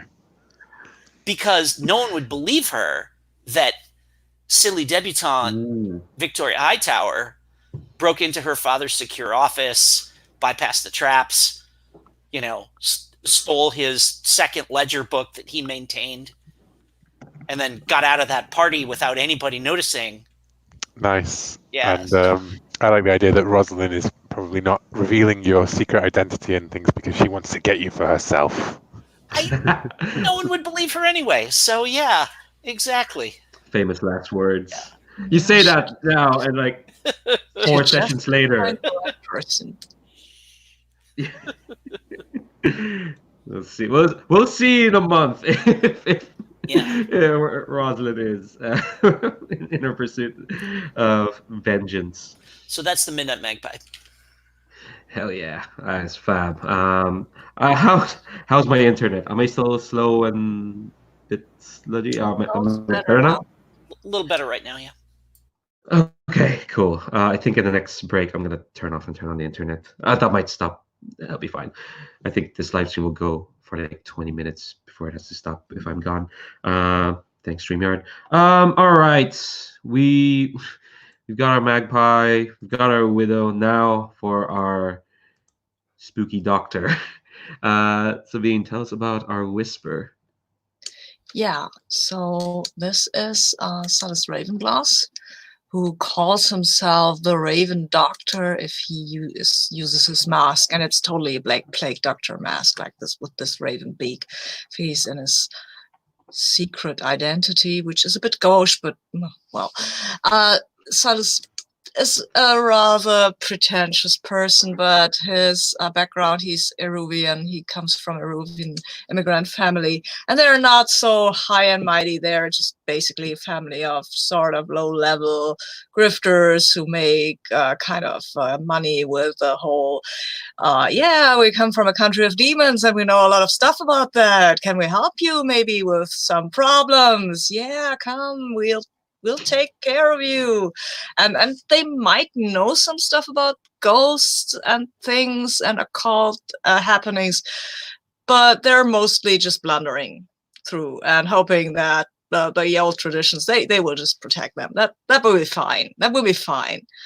They'll just stay mostly it's mostly bullshit what they're doing. They know how to work this well enough to fool the gullible and keep off the not so gullible, and just keep their feet usually out of the dangerous stuff. Usually, that's the Bowden family, and Silas Ravenglass, of course, will not acknowledge that he's part of their family, and they have, okay, he's weird, okay, he was always weird, he thinks because he's lurked around the academy, he's now a doctor, okay, if he thinks so, fine. With us, we won't expose him because he's family, and we don't expose our own, but come on. Yeah, he is tall, regal. He talks in very intellectual tones. He wears fine clothing, which is secondhand if you look at it closely. But I think he maybe has a tailor who works at that, so it fits him. He wears glasses usually if he doesn't need them, but they just seem nice. I mean, he doesn't have them in the picture, but he can if he wants to. He is a spirit warden by day. That's how he makes his money, by running around and poking dead people and telling them to be quiet and mind their manners and stop yelling because they've just been murdered. Yeah, like that's unique in the city. He is not a very empathetic person, I have to say. What a doctor. Yeah, well, his vice is weird. He has this there is this old lady who has this theater. Well, it's actually just this theater building with a stage. It's pretty dilapidated, and she lives there. She's basically not entirely homeless person because she lives there. She has a home, but that's about it. She's a beggar. Her name is Anza Cobblecarver, but she can talk to ghosts. And there are lots of ghosts in this theater. And what Silas likes to do is likes to go there and talk to these dead theater people about art and fine music and wine. And that's where he feels like he actually is among intellectual equals, even though they're dead, and live in a rundown theater. But that doesn't matter at that point. And his obligation is to his family. He's slightly sketchy, and they're kind of prone to get in trouble. His sister is Tiff Bowden. She's a bit younger, and she has a myriad of kids, and he can't mostly tell them apart. Maybe they're of some other sister or brother. He has lost a bit of count of who is what, but if they look like a Bowden, then they probably are, and if they are in trouble, then they're probably related to him. And he will try to get them out of trouble, mostly without revealing any connection to these unfortunate miscreants who dabble in things they do not understand. Tell me about the Raven Doctor. How did someone like him get involved in protecting others? Yeah, probably by protecting his family people, because protect the family, and then protect some other people who dabble in things they do not understand really. And also he's arrogant, but at the same time he doesn't like people I mean, he's arrogant at people, but he doesn't like people who just really take advantage of that. That makes sense. Like, I mean, he's got a enormous chip on his shoulder because he comes from a very poor background and he isn't an actual doctor, and he thinks people who get gifted intellectual and academic gifts should use them for more useful stuff than look down at people or just look and not work at making the world a better place for well, at least for ghosts or people or anybody. Really. Also, he's pretty antagonistic to anybody who even seems to be his intellectual superior or aspires to be. So, yeah, there's a mixture of arrogance and this, I've got to help these poor people, and well. Oh, and I've given him an iron will because I can see him not knowing a lot of stuff, but he won't get scared by creepy things. That's not him. He won't get scared. He isn't terrified of anything. At least not viscerally. I mean, he might get terrified if he stands on a roof and is surrounded by kind of ghost hounds who want to eat him. But that could be scary. But that could be scary because it's actually dangerous, not just because they're ghost hounds. Ghost hounds are fine. Yeah, makes sense. There's a difference there. Maybe there could be a scenario where you could be meeting ghost hounds and it's just fine to eat you. Okay. So speaking of spooky things, though, you've got some strange friends there.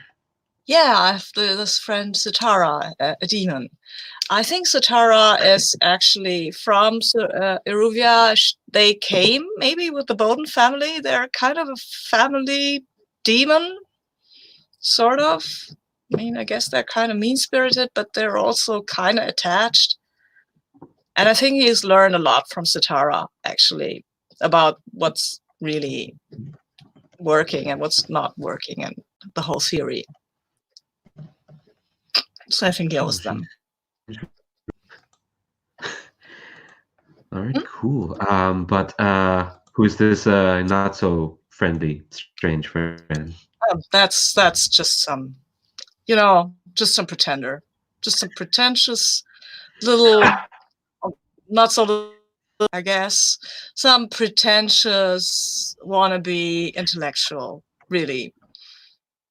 And I think there was some sort of salon or debate, and for some reason, Silas got the better of Skurlock, maybe because Skurlock was unprepared for this level of debate, because Silas has a lot of weird theories that you can't readily disprove, but that aren't commonly known, and it's kind of like speaking to a really strange expert on things you have never cared about, actually. And he kind of laid a bit into Skurlock, and Skurlock, I think he's not used to people coming up to him and telling him, no, you're actually wrong. This is a very stupid assertion. You are obviously my intellectual inferior, and now I will educate you. And that in front of other people. So he couldn't just rip Silas' throat out, but I think he might want to.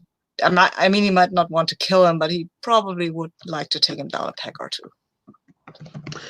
Do you know in combat how much he counts in his personal scale in combat? I'm just looking at his write-up in the factions because he has it. Yes, but we are not fighting hand to hand. We are fighting mind to mind. That is true. That is true. Yes. Anybody can fight hand to hand, really. I mean, like somebody could throw a house at him, and where would he be then? Under the house, probably. Yeah, bro, under the house. Yes, probably. God, I'm ready for this throwdown with this vampire. I'm You're all not. gonna have a fun time. Cyrus is not. But he thinks he is.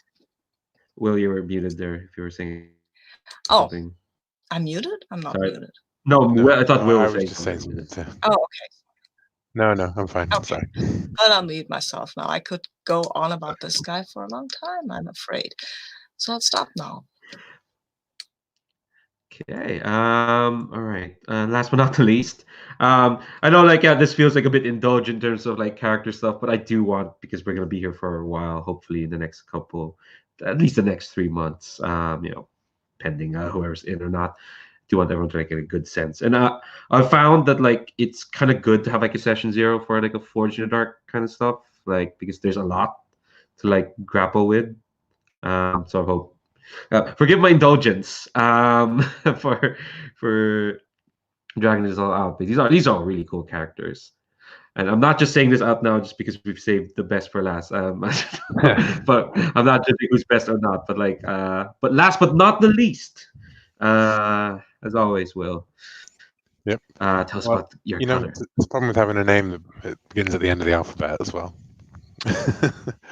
Even though you're at the top of this, I just decided to go backwards. It was still alphabetical. Yeah. I get the agenda, Leandro. Anyways, my character is Solomon Rains, the cutter, who is otherwise known as Bloodcoats, and he is a Skovlander, like Lady Hightower, but he is a third generation. His family have been in Duskwall for a long time. And he grew up in these on these hard streets of Duskwall, and he thought he could join the Bluecoats and make a difference. But as he's found out, the decay and the grime and the corruption of Duskwall spreads into everywhere, and the Bluecoats are just another gang to many people by another name. And so he's, one day decided to take the power of the uniform and turn it to something good. And he took a scarlet-dyed Bluecoat uniform with a full-face old helmet, and he took to the streets, delivering two-fisted justice to people who, deserve someone standing for them in the darkness of the dusk. His day job is as a Bluecoat constable, hence his access to, I think this is maybe like an older uniform, like one that was found in storage somewhere. He is like a big, brawny guy, like average sort of comic book sort of two-fisted, muscle man kind of thing. But that fits well with his day job as a Bluecoat guy, where he's seen as one of the enforcers. I think that outside of his mask and everything, he's a big, mean-looking dude, basically. Like cropped hair because you don't want someone grabbing that in a fight, like trim-shaven. Very close sort of mustache and beard, his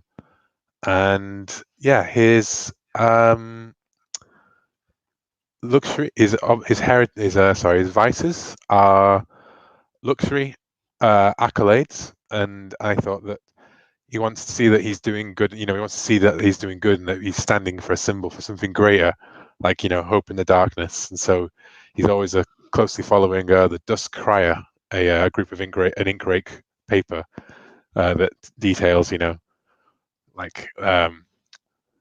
Bloodcoat takes down crow ravens, or who watches the streets of Doskvol. The Bloodcoat does, kind of thing. Bloodcoat breaks up Bluecoat baddies or whatever. Yes. And his other vice is his obligation to Helen Innerwick, a naive rookie in the Bluecoats, who he's taken under his wing, who needs to learn that sometimes you can't do good behind the badge. Wow.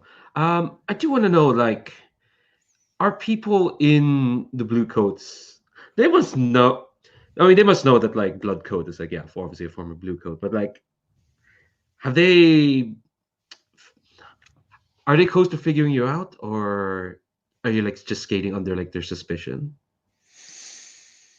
I think that they are.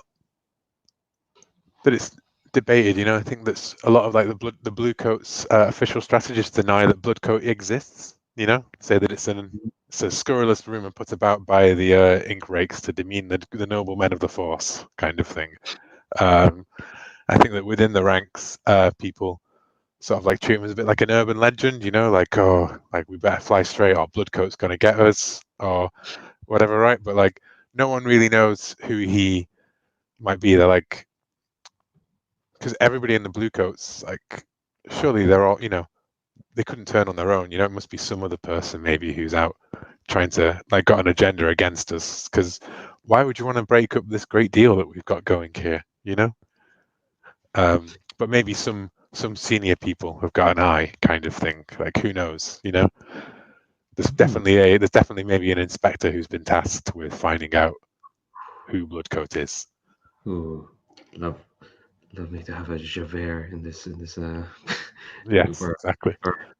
or maybe an Inspector Zenigata. No, you should have more dignity. Yeah. What's the special ability that you took? I took Not to be trifled with, purely because I couldn't resist a feat of physical force that verges on the superhuman. So that seemed very fitting for a vigilante to have, you know. Yeah. Does Solomon have any family in Duskwall? It's third generations. He must have some family. It's third generation. I think though that it's the Dusk hasn't been kind on the family. I was tempted to maybe make Hella Innerwick like a family member as well as a rookie, like assigned to my area, you know, and that's why she's come under my protection. Like maybe a you know, like a nephew kind of thing of the sort of, when I'm a third generation Scovlander, I think it's been like an intermixed family, you know, with the native Duskwallers and things like that. So, you know, I think that she's from the sort of the Duskwall side of the family kind of thing, and the Scovlander side has not done well with the anti-Scovlander influence. And you know, maybe I think some of his family went back to fight the war on the Scovlander side for independence, and then he's in this sort of dangerous place of being kind of like, I don't think he's close to any of his family. You know, I think that he's sort of cut himself off from a lot of that. I think, and the ones that he did have were like, you know, he's standard comic book character type guy, basically. That's fair. Yeah, the job. The job comes first, or the work. Yeah. So well, with that work comes dangerous friends. So, yeah, who are your friends and who are your not friends? So my dangerous friend is Marlene, a pugilist, who I think is a brawler, like a you know, like a pit fighter and boxer who is a bit older than Solomon, and I think taught him like all of the fighting style and the techniques that he knows, and you know, like never really always told him that joining the Bluecoats was a recipe for disappointment, but you know, like supports him in his, you know, like, well, you're just a naive kid, one day you'll find out what kind of thing. And now he's, you know, now that he's in there, he's found out, and he's but still goes to Marlene to train and to train up and stuff like that. I think Marlene sounds like say that's a she, she, her. I'll note that down. Yeah, and your rival, so to speak. I think my rival is Grace, an extortionist, and I think Grace is a Bluecoat sergeant who is notoriously runs the most crooked squad in the Dusk, and you know, she's everything that I think Bloodcoat stands against. But you know, she's got her paymaster. She's got people she pays off to at the end of the day. All right. I forgot to ask you actually, how did you get involved with this group of vigilantes? We'll end with that. Well, I feel like the most outright like vigilante out of the group, you know, like, and I feel that David's character kind of makes a very natural kind of connection with the people, the community sort of thing. And I think maybe it was like protecting like maybe David's group of like some of David's borders, from an attack by like a gang or something. And we've all kind of defended this community and we've intersected with each other at different points. And I guess at this point really we're more among the, maybe we should ask the question of like, in mass, what did your team first overcome when you first came together? Oh man, if only we had those questions. Fortunately, we don't. Yeah, so I'll think about that actually, but we'll get to that when we do crews. When we do the crew, for sure. That'll be some fun questions. Well, the thing is, not all of you came together at the same time because Victoria came in last, which broke into your lair. Yeah, I mean, I kind of feel a bit like, I've kind of made Hooded justice without really intending to do it. I mean, Hooded justice whole section was the thing that got me into wanting to run the Vigilantes book, anyways. So. Hell yeah. I should admit I've not seen the Watchmen TV show, and I should rectify that. I've not seen a lot of things. Don't at me. All right, so it feels like we got a very good sense of the characters we're going to be playing with. Let's take a quick 5-minute break this time. Again, to stretch ourselves, and then we get the crew. We'll flesh out who you're up against, who you're friends with, and what your starting situation is. So be back in 5.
Sorry, I didn't see that everyone's back because my screen was covered by a bunch of windows. Give me a second while I finish doing this thing. I'm just adding this picture of Victoria Hightower to the character sheet, so it'll pop up. Okay, yeah. Should be uploading. Oh, there we go. Cool. All right, so we've got another hour. We can screen. We can do crew, and then probably like just we'll see where we go. Anyway, how's everyone doing? Let's do another check-in after we're taking a break. Fab. Cool. All right, so we've got. Oh, go ahead. No, sorry. Yeah, no. Sorry, I just wanted to check in quickly. Jim, I was thinking actually, is it okay if Jenna, the contact I have, is a servant of the High Towers? Oh yeah, absolutely, sure. I thought that would make sense. Yeah. Yeah. Hell yeah! All right, I'm gonna note that down. Servant in the household, High Tower. Fab. All right, so yeah, we've got our characters, and these are fantastic characters. I just have to say, very excited to see them in action. But let's figure out the crew that you're all part of. So, first thing you need to determine is your reputation, your initial reputation. Your crew has just formed and acquired a lair. Given this group of characters and their previous escapades, what initial reputation would you have among the factions of the underworld? You can choose one from a list, which I'll post in the streamer chat, or create your own. So the main thing with this reputation is you get XP when you bolster it, or when you like move away, start building a new reputation from it. I guess from the start, it's probably something that like you'd want to like push forward when we go into like jobs or scores or missions or however they are now in Vigilantes. But yeah, what it also kind of indicates what sort of action you want in the game. Do you want to be like recklessly ambitious, targeting higher tier targets? You want to take on daring sort of jobs, seem too risky? You're interested in the weirdness. Do you want to just stand up and be fearless? Or do you want to create your own reputation, which is also perfectly fine? What are folks' ideas? Serene suggested brash, which I guess would be kind of like cocky and like willing to take on anything, I guess. Yeah. I have a feeling that at least you and me are really punching above our weight. Yes. Usually. Me mostly because I think I can do it, and you mostly because you think, fuck it, what's the worst that could happen? Yeah. Yeah. It does seem like Victoria as well is like, I can go through any lock. It's fine. Yeah. She has an ability that lets her do that. Or at least like the word I'm thinking is showy, like showboats. Like, it's like ambitious implies that like we're interested in like climbing the ladder, so we're taking on, things above our station. In this, like, I feel like we just want to like put our thumb in people's eyes, and like, my whole thing about like I wanted her to know it was me that did that. I feel like what we're articulating is like larger than life, perhaps. Like bigger and like sort of like, and that's very like kind of. I'm trying to think of a good way of like encapsulating that in one word. Like sort of flashy. I feel like showy is Oh, you said flashy. You said flashy. Sorry, Sabine. I thought you said flashy. Sorry. No, that's an entirely different rep. Yeah, sorry guys. I mean, there is that Church of the Flesh. What did they call it? The Church of Ecstasy. Sorry, they don't have anything to do with the flesh. Sorry, I don't know why I thought that. Anyway, David, what about you? Do you have are you okay with? That sounds good. Yeah. Ostentatious. Ooh. Yes, I like that. That sounds like something Salas would say. I kind of like, because it also ties into that whole like, would we have masked villains if we didn't have masked heroes kind of thing? Since the Batman showed up, there's this, they're all popping up out of the woodwork kind of thing, which I like. Oh, lovely. All right. I forgot about that. Now you give me incentive to like help create masked villains heading these factions now. Uh, just fat. I mean, you're already pissed off a vampire. Cool, ostentatious. So that is absolutely something to like, yeah, do or embody when you're in a score. All right. So here we also talk about where the crew makes its lair. So you begin at tier 0, so it's like fairly modest. It's either modest or abandoned, really.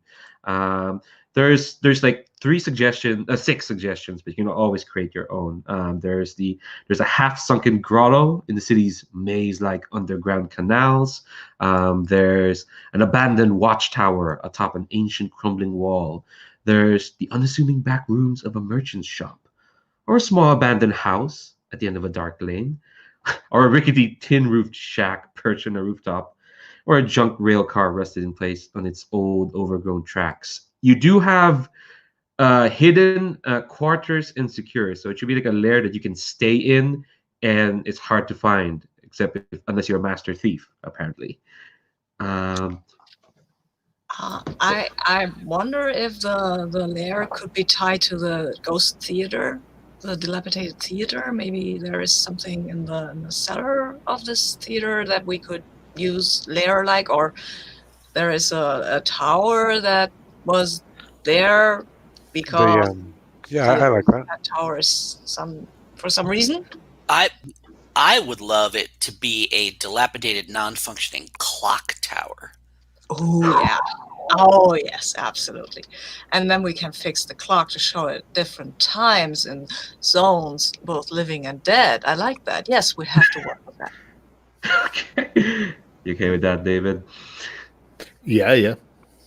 Hell yeah. All right. Okay, I should be writing this down. I wrote down ostentatious, right? Lair. A dilapidated, abandoned clock tower. Absolutely. I mean, if we were gonna go with the theater thing, I was gonna hit a few bars of the Phantom of the Opera right there. See, Fortune of Dark musicals. We can totally make this work. All right. So now we look at the map of Doskvol, which I put there in roll 20, and we choose the district in which your lair is located. Are you based in some derelict area of a wealthy district, or is your lair one of like many other poor hovels in a destitute area? A good district choice for defined types. Well, the default, kind of like the good starter one, is always Crow's Foot, because that's where all the gangs are about. But yeah, if you ping like a district or ask like what's a wealthy district, what's not, like myself or Will, or anyone who's familiar with these districts can absolutely offer suggestions.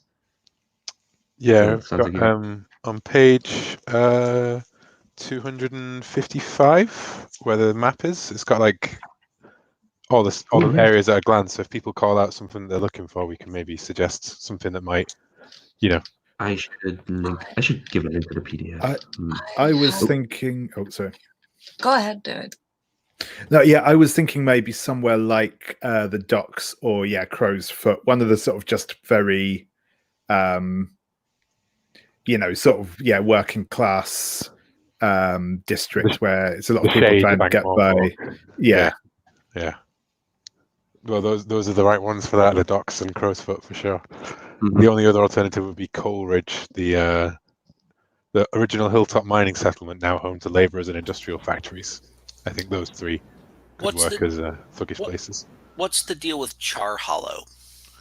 Ooh. A crowded district of tenements and stacked houses. Their thing is like they're home to like the bulk of the workforce of the city. It's like it's servants, dockers, sailors. That's where they kind of like live. It's a cheap, noisy, cramped, like a lot of tenement housing. The main thing is like they're a true community. I'm reading from the book here, brought together by circumstance but bound by ties of mutual support. So they're kind of tight knit. That's their deal. I like the sound of that. Actually, that sounds kind of like the. Yeah. And is Charter Hall like fancy? Yeah, kind of. It's more like civic offices of the Yeah, like government. I kind of like that from the top of our tower, you can look out one side and see like the tops of the buildings of Charter Hall, and you look out the other side and you see the prison.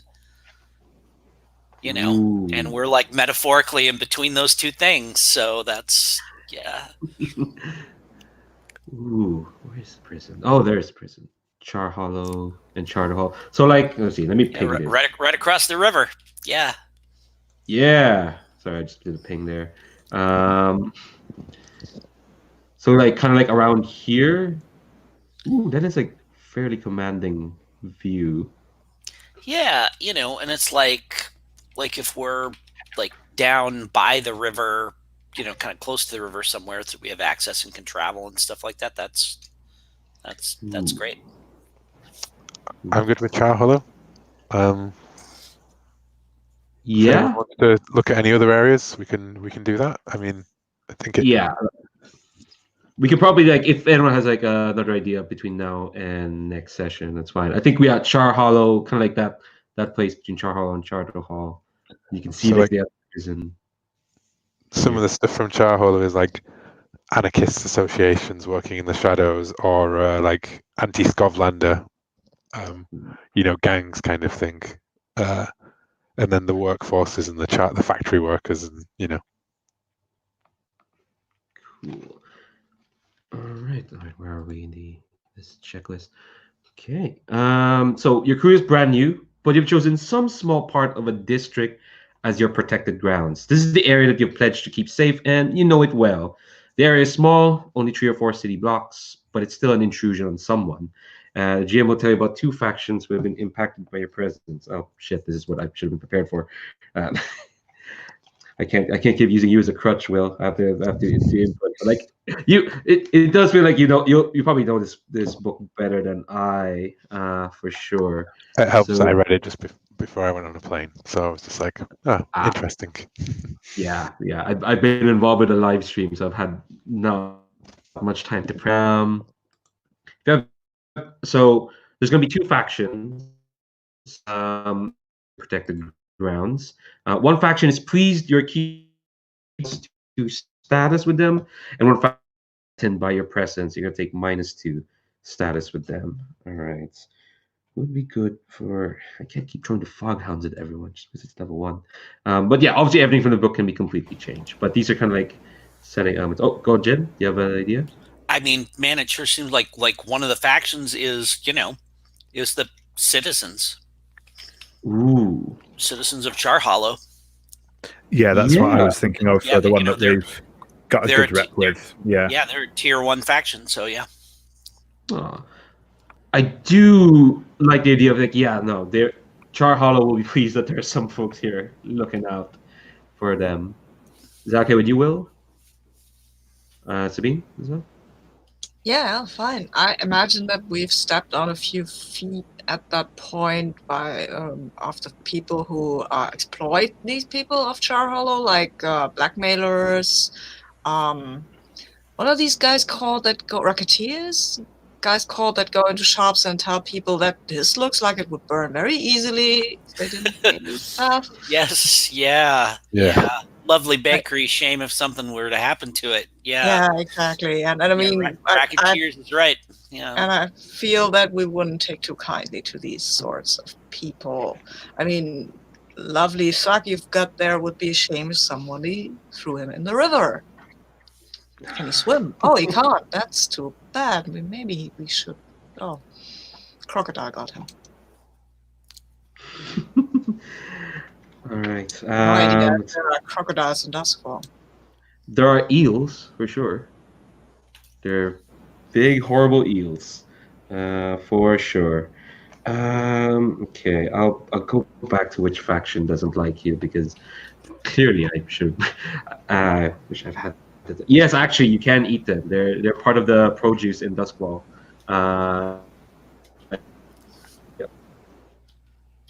Can and okay, all right. We're eating eels. That's for sure. All right, I want to go through this. Let's keep moving for a moment, because I don't want to hold up people. So next, we're gonna choose your preferred methods to keep these places safe. There's 4. It's kind of like the equivalent of what your preferred operation type is. There is uniting, which is connecting your community together to fight. There's interference, which is disrupting underworld operations. There's resistance, which is defying oppressive laws and customs, and there's terror, which is intimidating your enemies. That doesn't mean you can't, if you choose one, you can't do the others. It's just that when you conduct an operation on your preferred one, you get an extra die in your engagement roll. And for a free downtime activity to contribute to that operation. Oh no, you get an extra die to gather information rolls, not engagement rolls. That's another thing entirely. It's my bad. So which of those 4 do you think fits your group? I quite like the first 2, so uniting and was it interfering? Yes, that's disrupting underworld operations. Yeah, and again, sort of with what I was saying, I'd probably rather avoid the terrorizing one. Yeah, for sure. I think I lean towards interference more, just because I kind of want to be more protecting than sort of, like if we all stand together, we can beat back the villains, kind of thing. Yeah, interfering sounds nice. You should always interfere with people who are, in their methods and thoughts, inferior. Yep. All it Disruption is another form of interference, Yeah. and all the true disruptors. I'm also obviously strongly in favour of the resistance one as well, but it feels like taking down the government is kind of not our top priority at the minute. But I'll definitely have happy for it to be on the list. By the end of the quarterly, then we can take down the government. Yeah, absolutely. Yeah. The And fun it's thing is all like back- Oh, sorry. Go ahead, Sabine.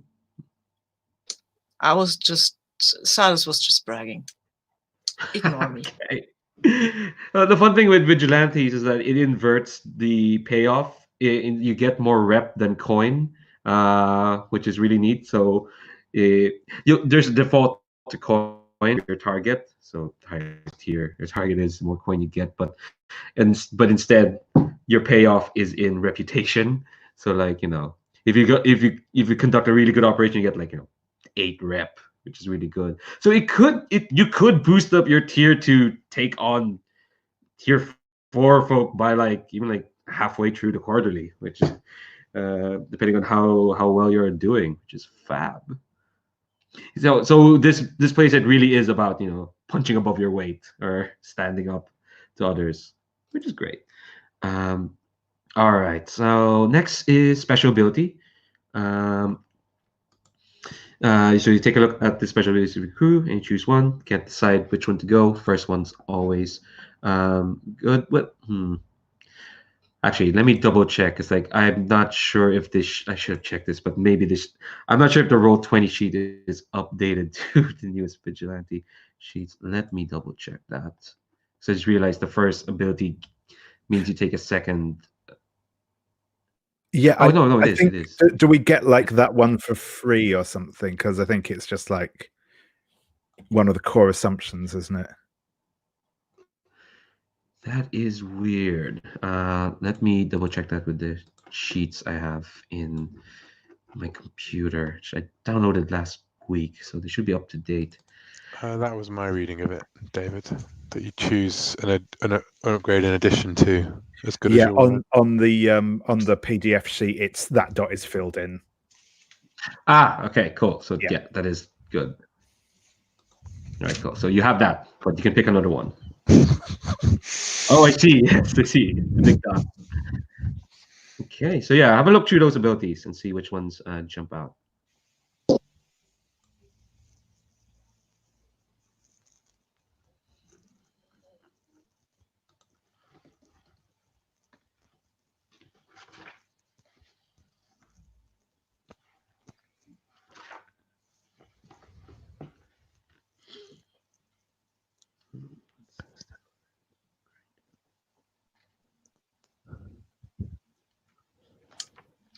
I quite like the look of favors. Sorry, Sabine. Sorry. Yeah, that's okay. I like favors too, but I also like roots because I think our characters are pretty rooted in this community. and reducing heat's kind of nice, I guess, from what I know about Fortune in the Dark games. Jim, we're looking at the special abilities of the Vigilantes. It's in the crew sheet. I think that's at the very end of the, or it's in the drop box that I linked to at the top. Yeah. The Vigilantes. Yeah. In the Roll20, if you go to crew sheet, you scroll down underneath heat and coin. There's like a list of special abilities there. Cool. We'll let you have a look. See which ones jump out. But Sabine, you said roots or favors, right? Yeah, Will said favors. I said roots. I'm fine with either. I'm fine with all of them, but these jumped out at me. Both of those sound cool to me as well. I also thought that Thorn on your side would kind of make sense for what we were talking about earlier, for what the kind of punching above our weight thing. But that's also one we could pick up with an advance. So I don't think we need to have it at the outset, but it might be a nice one to move towards. Yeah, I think if we were starting off with it, we're definitely going to take down Lord Skurlock to begin with. That's our goal, kind of thing. Then that would be a great one. But I think we're more general.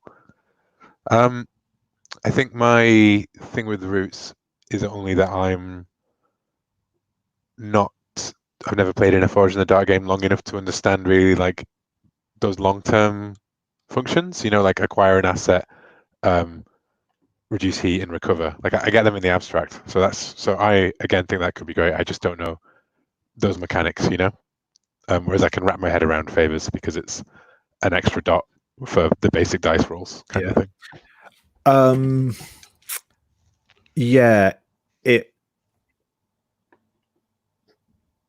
No, that's fair. I think both. I mean, they're all good. They're all good moves. But no, I mean, I think but either of those, I think, are very useful in their different ways. Downtime actions can be quite significant, I'll say. But yeah, also the getting the extra, the being able to, and also specifically being able to customize ourselves for the job we're going to do is a really nice thing. So I'm happy with either of those, which again I know isn't the useful answer, but I think they're both very good. The only downtime actions I really wrap my head around are in Band of Blades because of the sort of the clock that's running on it, whereas I can't really wrap my head around them because I've only played 3 sessions or so. Yeah, I remember from when we played Scum of Villainy, Jim, we had to reduce heat quite a lot because we gathered a lot of heat, and you shouldn't actually, because that's really bad. People who are the people who decide to steal a prison ship, park it right in front of the prison warden outside their communications array, and then tell off one of the guards saying, "Yeah, you shouldn't work here. This is a terrible place." Think about your life choices. Just say some of that, a good chunk of that heat was well earned. I'll just say that. Not saying Jim, what about you? Both of those sound fine to me.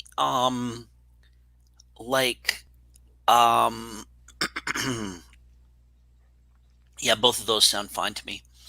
I like the fact that both of them kind of put forward our contacts and cohorts, making them more important to the narrative as we're playing along. It's not just you get a bonus to do this thing. It's, you've got to engage with some of the, GM characters, our kind of our stable of characters that we've created in order to make that happen. So I think either of those I'm happy with. I guess favors kind of puts our supporting cast kind of at risk and in danger, and sort of helping us out in that kind of way, maybe feeding us information or whatever. And Roots sort of makes it more of a kind of, less dramatic impact on their thing, a longer term sort of aid that they give us, rather than kind of I'll leave the door unlocked for Lord Skurlock's mansion or whatever, right? But it's more the kind of we've got a guy on the inside of somewhere, or as the burglar, I find the favors thing more interesting than the Roots thing myself personally. But I like I'm not enough that I like want to put up any kind of fight about it or anything like that. I'd be happy with either. I'm Okay. happy to flip a coin for them if no one has any strong feelings. If Like I also like that favors engages the economy because we're spending rep.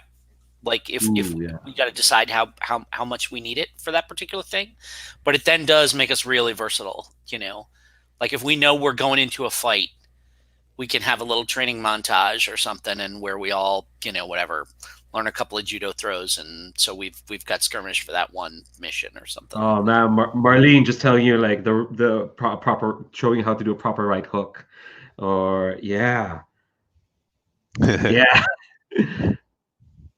Okay, I'm going to vote for favors, just to make a decision. Okay. Yeah, no, I'm cool with that. Yeah. Also, since we've mentioned Lord Skurlock, do you just want to take a -2 with him as the faction who's not pleased with your presence? Yeah, sure. I'm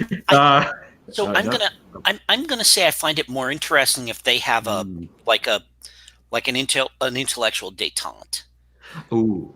As opposed to being like having like I kind of love the idea that Sabine described that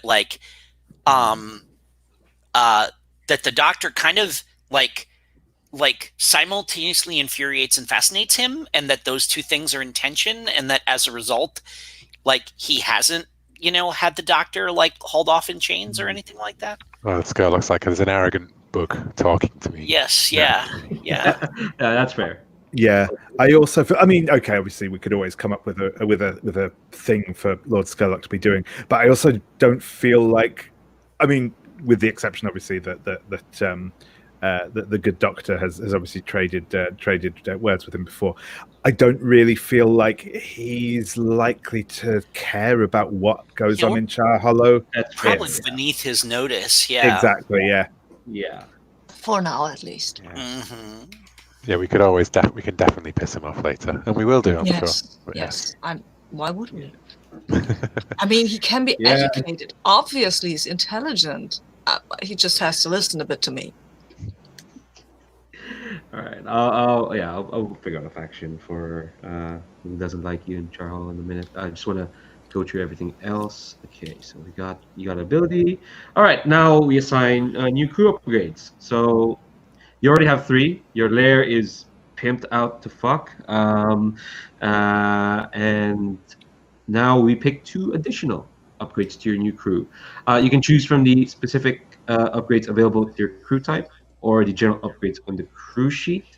They're all those boxes there.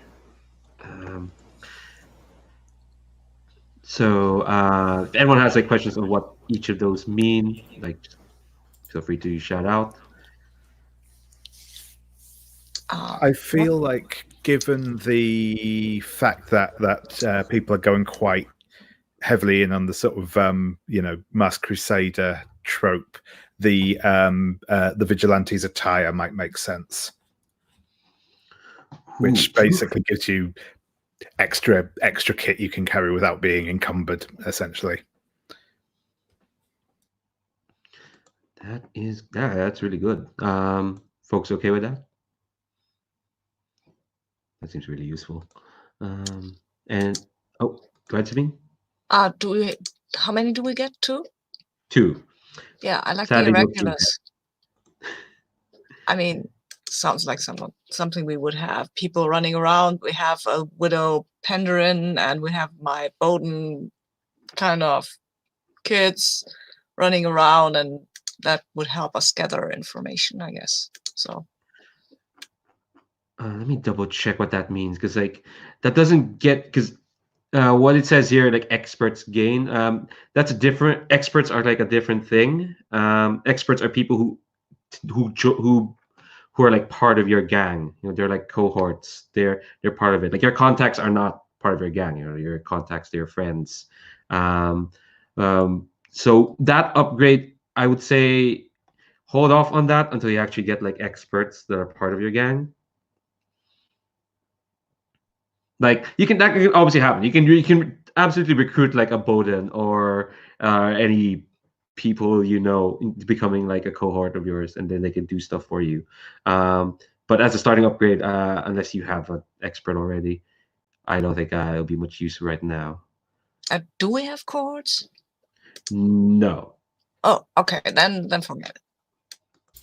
I mean, is it reasonable to check the first box of Unbroken so that we're started on our way there? Ooh, Unbroken. One trauma box is always good. Yeah. Oh, is it? You don't have to fill that to get. Like you can take it 3 times and it's an additional trauma box each time you fill it. Is that how that works? Or you have to fill all 3 of them to get +1 trauma box? Yeah, if the boxes are connected to each other, it means you have to fill all 3 of them. Yeah. If they're like not connected to each other, like that boat or the carriage, it means you get a boat, and then you can get a better boat. Oh! You know what? I thought it was just the crew upgrades list that we were restricted to. Oh no! You got the generic okay. crew upgrades as well. Okay.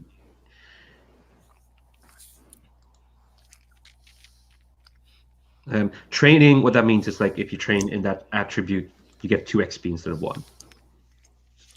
Are there vigilante crew upgrades, specific crew upgrades? I don't. Sorry, say that again. Are there like vigilante crew? You know, like there's the crew upgrades in the book, right? Yeah. But is there vigilante specific ones as well? Yeah, they're in that crew upgrades box. We just picked vigilantes attire. Yeah. I think I'm looking at the wrong part. Sorry. No worries. Oh, there they are. Yeah, sorry. Yeah. So we have one more crew upgrade. What does training do again? Like training is a downtime activity. Basically, you say you're training in that attribute, you can put an XP in the XP tracker. But if you have an upgrade, you can put 2 instead of 1. Okay, so it helps you like speed train a specific attribute or skill. Basically, if you have nothing to do with your downtime actions, like your projects are done or your stress is fine, you can always train, get XP. I mean, do we want a workshop for the doctor? Ooh. Doctor totally wants a workshop. let's give the doctor a workshop. I need a workshop. So the doctor is in. Yes. I will happily cede my upgraded burglar tools for a workshop for the doctor. Yes, and I can of course use the workshop to upgrade your burglar tools. Mm. And yeah, like everybody wins. Yeah. All right, that's cool. All right, everyone's agreed with that. Fab. Okay. Oh, in the generic upgrades, you've actually clicked the arrow there. There's actually like a description. I'm gonna put in the ones for the vigilante ones in between now and next session, just so we all know what you're missing and whatnot. When you assign your 2 upgrades, the GM will tell you about 2 factions that are impacted by your choice. One faction help you get an upgrade. They like you, and you get +1 status with them. Definitely. Let's see. This is where I have to lean on Will. What's an upgrade you'd be interested in, like having help from getting? Your vigilante attire or the workshop? Let's start with that. I was going to say, I mean, I did hear mention of a cell of anarchists operating in the area. I'd totally be down with being friends with some anarchists. All right, so let me see. I think there is a group. They're not actually in the factions, like the 4 factions. They'd be one that we'd basically, they'd be like part of the citizenry, but like a different faction of citizenry. Yeah, there is a faction called like the Lost, who are a group of ex-street toughs and ex-soldiers dedicated to protecting the downtrodden and the hopeless. Technically, they're not in Char Hollow, but we'll just move into Char Hollow. It'll be fine.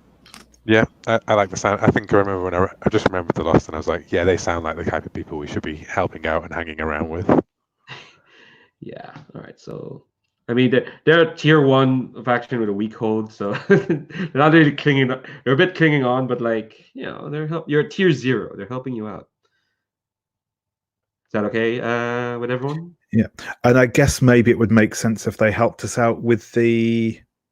Either could work, I suppose, but maybe we'll say the gear, the attire. Yeah. Oh, although actually that one might make sense for someone we've pissed off because it's very obvious. So yeah, maybe the workshop. Yeah, they're probably like, we have all this. We have stuff for like dealing with ghosts and creating alchemical stuff, but like we don't have the time, energy to like make use of it. We're kind of like, Ex-military equipment. ooh, Because they're ooh, ex-soldiers, aren't they? So they could be ex-Deathlander stalkers who have fought the ghosts and the wastes, and they've brought back some weird stuff to put in the workshop, and or even for our vigilante attire. I suppose, does it really matter which upgrade that we mentioned? They could just be our general sort of, like some of the kit that we got. I don't know it if helps mechanically it makes a difference. flavor it, but like it's fine. Yeah, one or the other then, I guess. The yeah. workshop or the attire. But weird shit that soldiers brought back, basically, before they became the Lost. Yeah, that sure sounds like the workshop. Cool. All right. So yeah. So you have a +1 status with them. At your option, you can spend 1 coin to repay their kindness, and you take +2 instead. You have 2 coins right now. You're really not going to earn that much, honestly. You're going to get more rep than coin in this series. I'm fine with spending it. It sounds like everybody's interested. Make sure we have good relations with them. So. Fab. All right. I'll bump them up and get rid of 1 of your coin. Capitalism is a flawed invention at best, anyway. All right. Now, who did you piss off to grab your extra gear? Let's see. Ooh, a tier 5 faction. No, I'm not going to do that. You're not going to get you the Not the Imperial military with a tier 6. tier 6. How do you even? How does one even? The Ministry Preservation tier 5? No, I'm kidding. Absolutely kidding. Let's see. No, not the Grey Cloaks. They seem fun. Don't know if you want to attack it. Oh, go ahead. No, no. I mean, I was just going to say, I was wondering if maybe, like, if we do tie that one to the vigilante attire, it's less that we've kind of pissed them off, like getting it so much as it's like it's maybe the group that we first kind of did the superhero team up against. So kind of they are now associated with being beaten up by us. Ooh, yeah, I see what you mean. Yeah, is there a cult? The Forgotten Gods, perhaps. Cool. Like we used some of the stuff from the work. Like they'd stolen some of these goods from the Lost, and we seized them back from the Forgotten Gods, and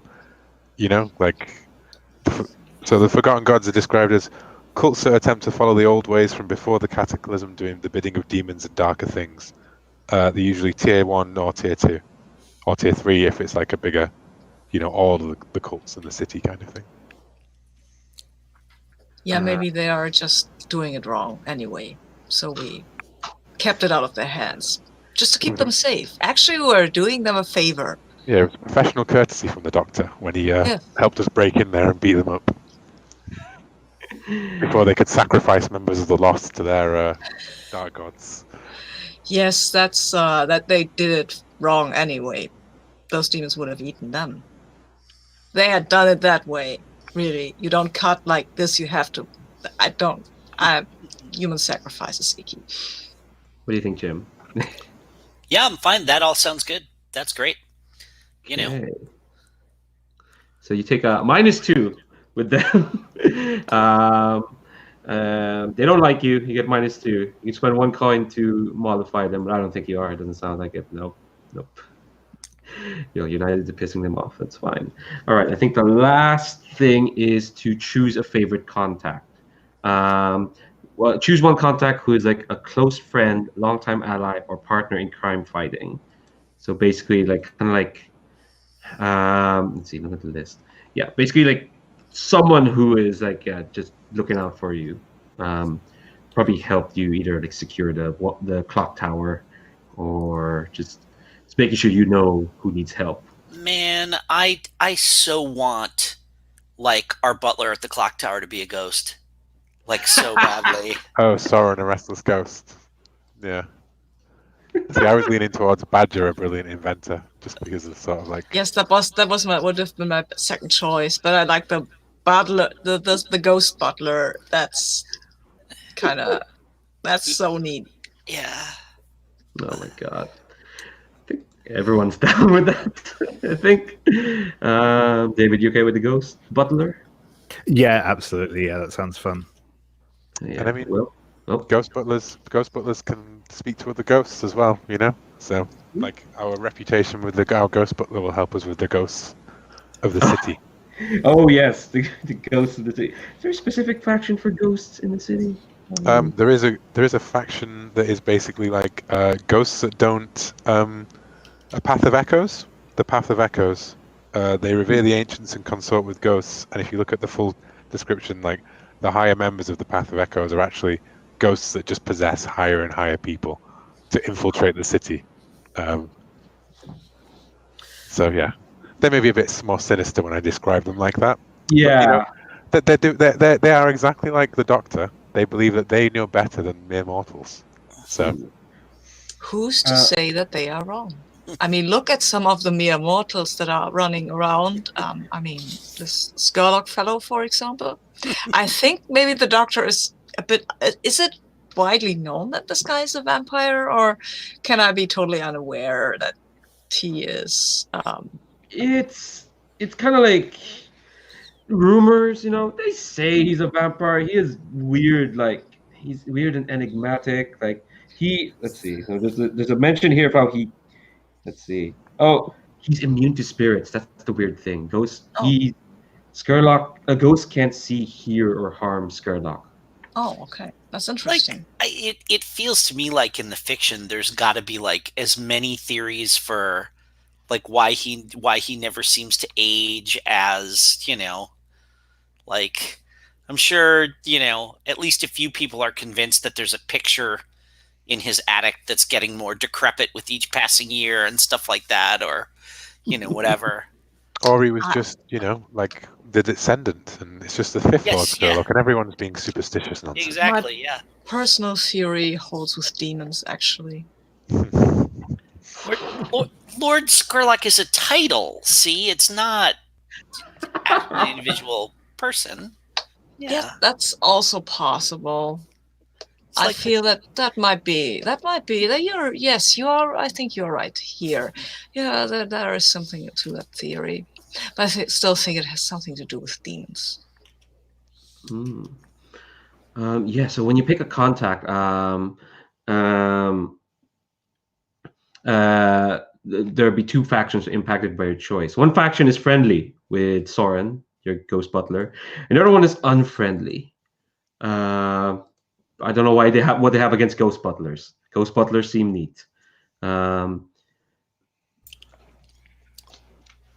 Maybe they're the religious type who think people shouldn't muck around with ghosts. Like that could be actually encouraging the ghosts to interact with people.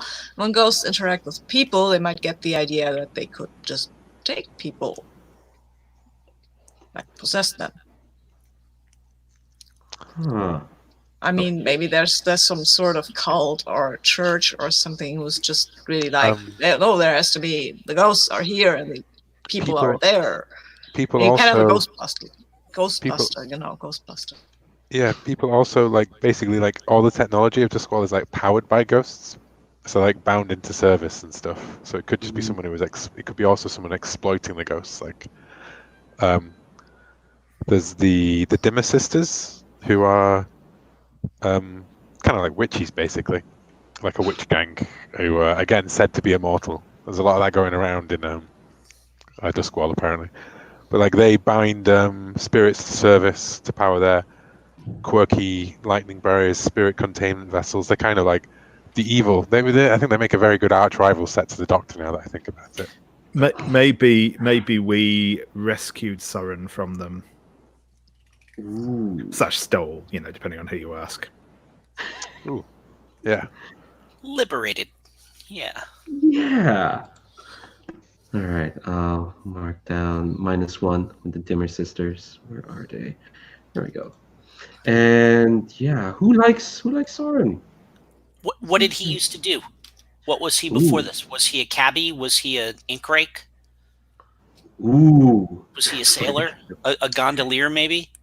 And that's why he likes to live where he can see the rivers, because he used to pull a gondola around? Ooh, I like that. 'Cause the gondoliers are cool. The They gondoliers are like the original spirit wardens. They're like the amateur guys who sort of a union that sort of protected the town before the spirit wardens came around. Oh, that's kind of cool. Yeah. Because and they may have different views about how ghosts ought to be handled than the spirit wardens. Yeah. Yeah, Nice. I could. I think the gondoliers or the ink rakes. I like both of them. Maybe the ink rakes. What sprung to mind for me with the ink rakes was that his murder was maybe a famous case kind of thing. Oh yeah. So like, Yeah. we were able to settle the mystery by having the ghost actually communicate. Oh my the God! truth To of tell things. a story, we got them an interview with the ghost. Ha! Yeah. And of course, now the ink rakes are like, oh yeah, we like these crew of whippersnapper like superheroes. Well, we generate column inches for them, Yeah. and headlines. So yeah. I like the gondoliers, but I'm almost tempted to give it to the ink rakes. Oh just yeah, because, ink rakes. like, Yeah, that's cool. Also because like Bloodcoat does have his vice is dependent on the ink rakes being nice to you. Yeah, that's cool.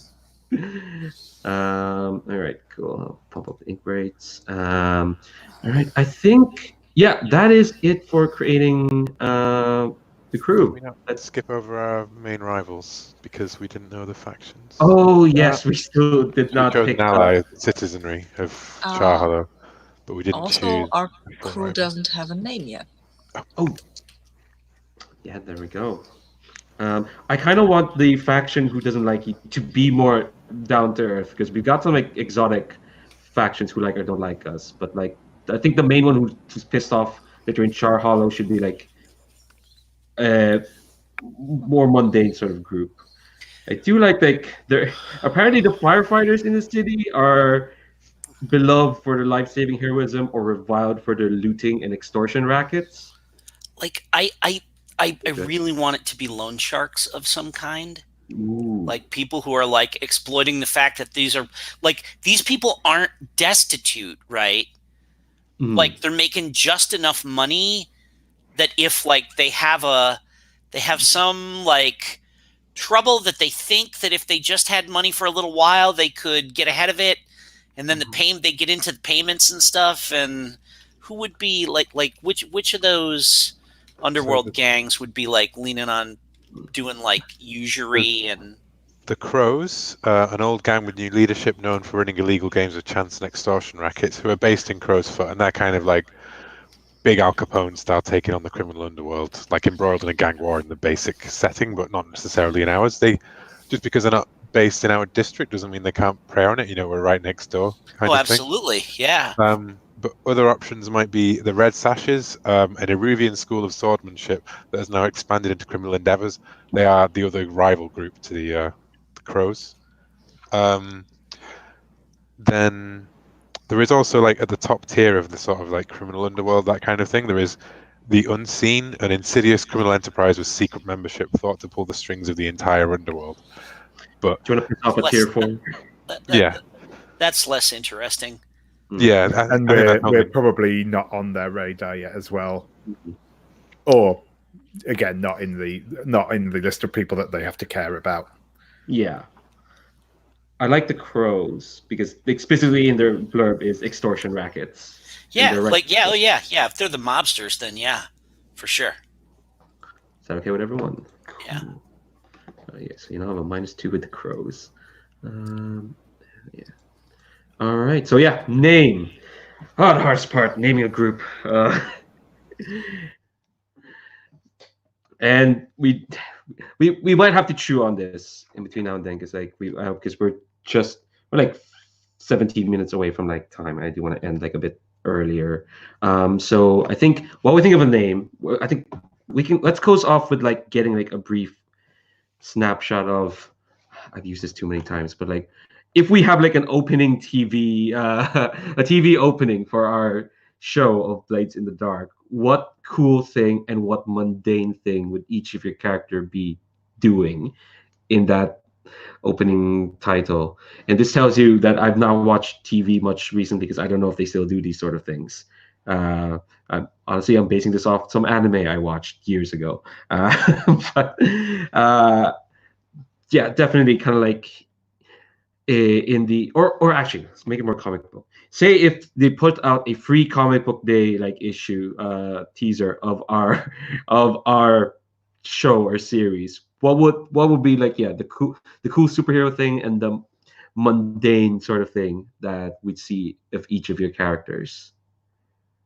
So we can close on that shot so we can get like a tease of what we'll get up to next week. Yeah, if anyone has an idea, feel free to jump in. Yeah, I'll jump in. I think we see there is like a, like fantastically bright, high ceilinged ballroom with a whole lot of, like lace and crinoline dressed women and men with jaunty top hats and colorful long coats and all this kind of stuff and everything. And they're like swirling around, dancing and everything. And it kind of twirls around to we see Victoria in a like a bright green dress, laughing as she dances with someone, plucks a champagne flute off of a something as it goes by, like walks arm in arm with some himbo,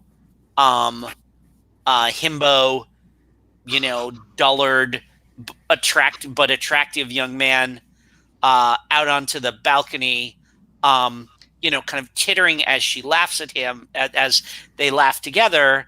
And then it kind of like, so like, they're standing there on the balcony kind of looking out over the city laid out, below there, because they're up on, clearly up in like the upper tiers of some, upper crusty mansion or something like that.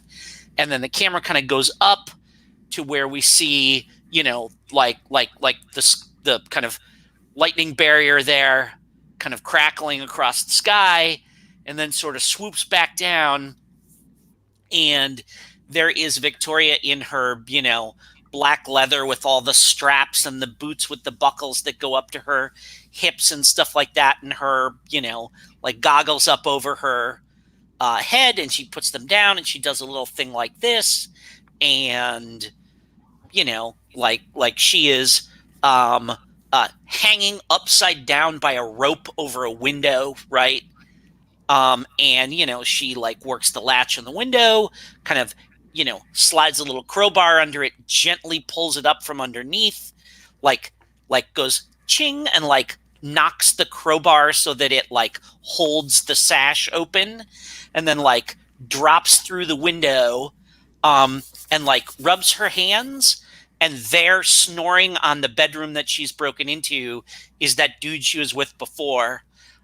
She like does a little thing where she like kisses two fingers and blows a kiss at him, and like walks over to his dresser, and and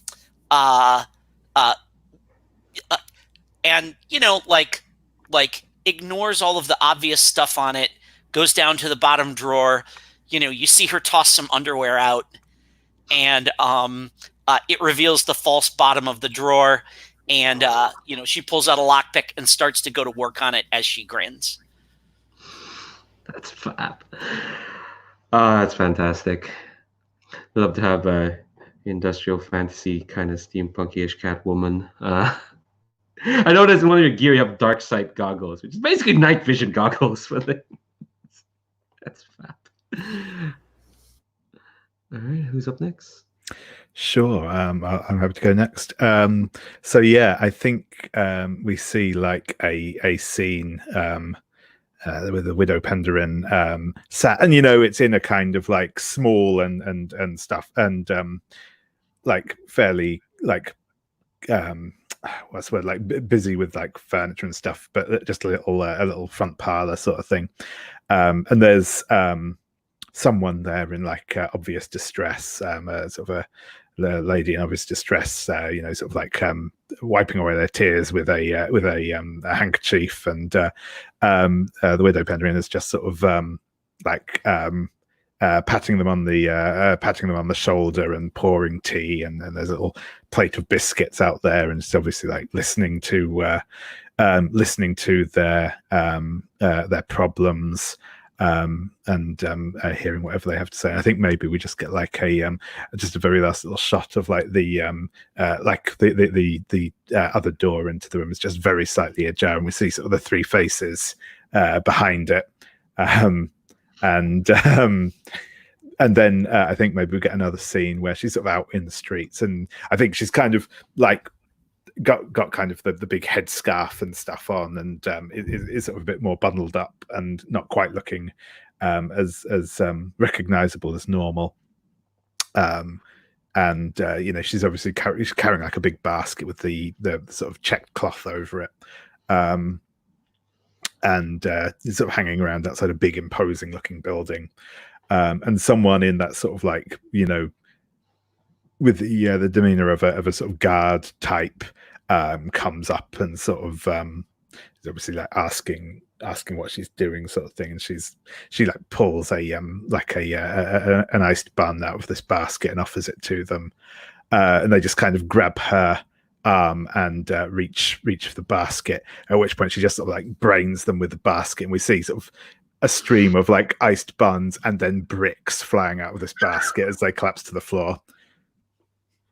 God. Don't mess with Wendell Penryn. She's a dot and skirmish and wreck. I'm scared. Like, God. She will be played by Helen Mirren in this series. Oh my God. Imagine being able to have Helen Mirren for an entire TV show. Bless. Who's up next? I can go. And I want Idris Elba for obvious reasons. So, I mean, who wouldn't? Yeah. Who wouldn't? Exactly. But who will be playing your character, Sabine? Thank you. No, you know what I mean. Okay. So we see the streets of Duskwall, and there has been some sort of altercation, and there's a person who's obviously quite dead because somebody, there is a stone where you see his body, and then you see stone, and you don't see his head. And you see a spirit warden walking up with the typical, I have no idea what the spirit warden masks look like, but they're probably pretty pedestrian. Like, you have just a blank mask of a face, and you see a hat, like one of these 3-point hats, and a scarf wrapped around so you can't see anything of the person beneath it, along a big black cloak, gloves. And he comes up there, and there are people standing around, and they're talking, and they're very excited, and somebody's crying, and he walks through the people and seems to mostly ignore them, goes up to the dead body and looks around, and then you can see that there is a ghost of obviously the person who's dead, and he's standing there, and he's very angry, and he's shouting stuff like, "Oh, they threw a rock at me, they can't do that, I have always paid, I was only 3 days late, it's not fair, I had the money and they took it, and then they threw a rock at me, and they can't do that." And the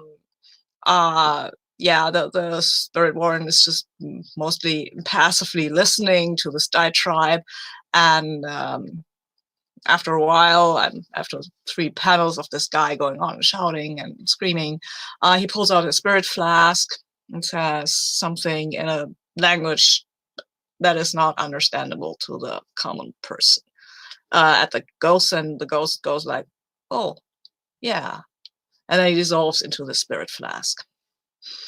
And the spirit warden walks away with the spirit flask, while the people are saying, "Oh, well, who's going to bring justice? Maybe these guys will."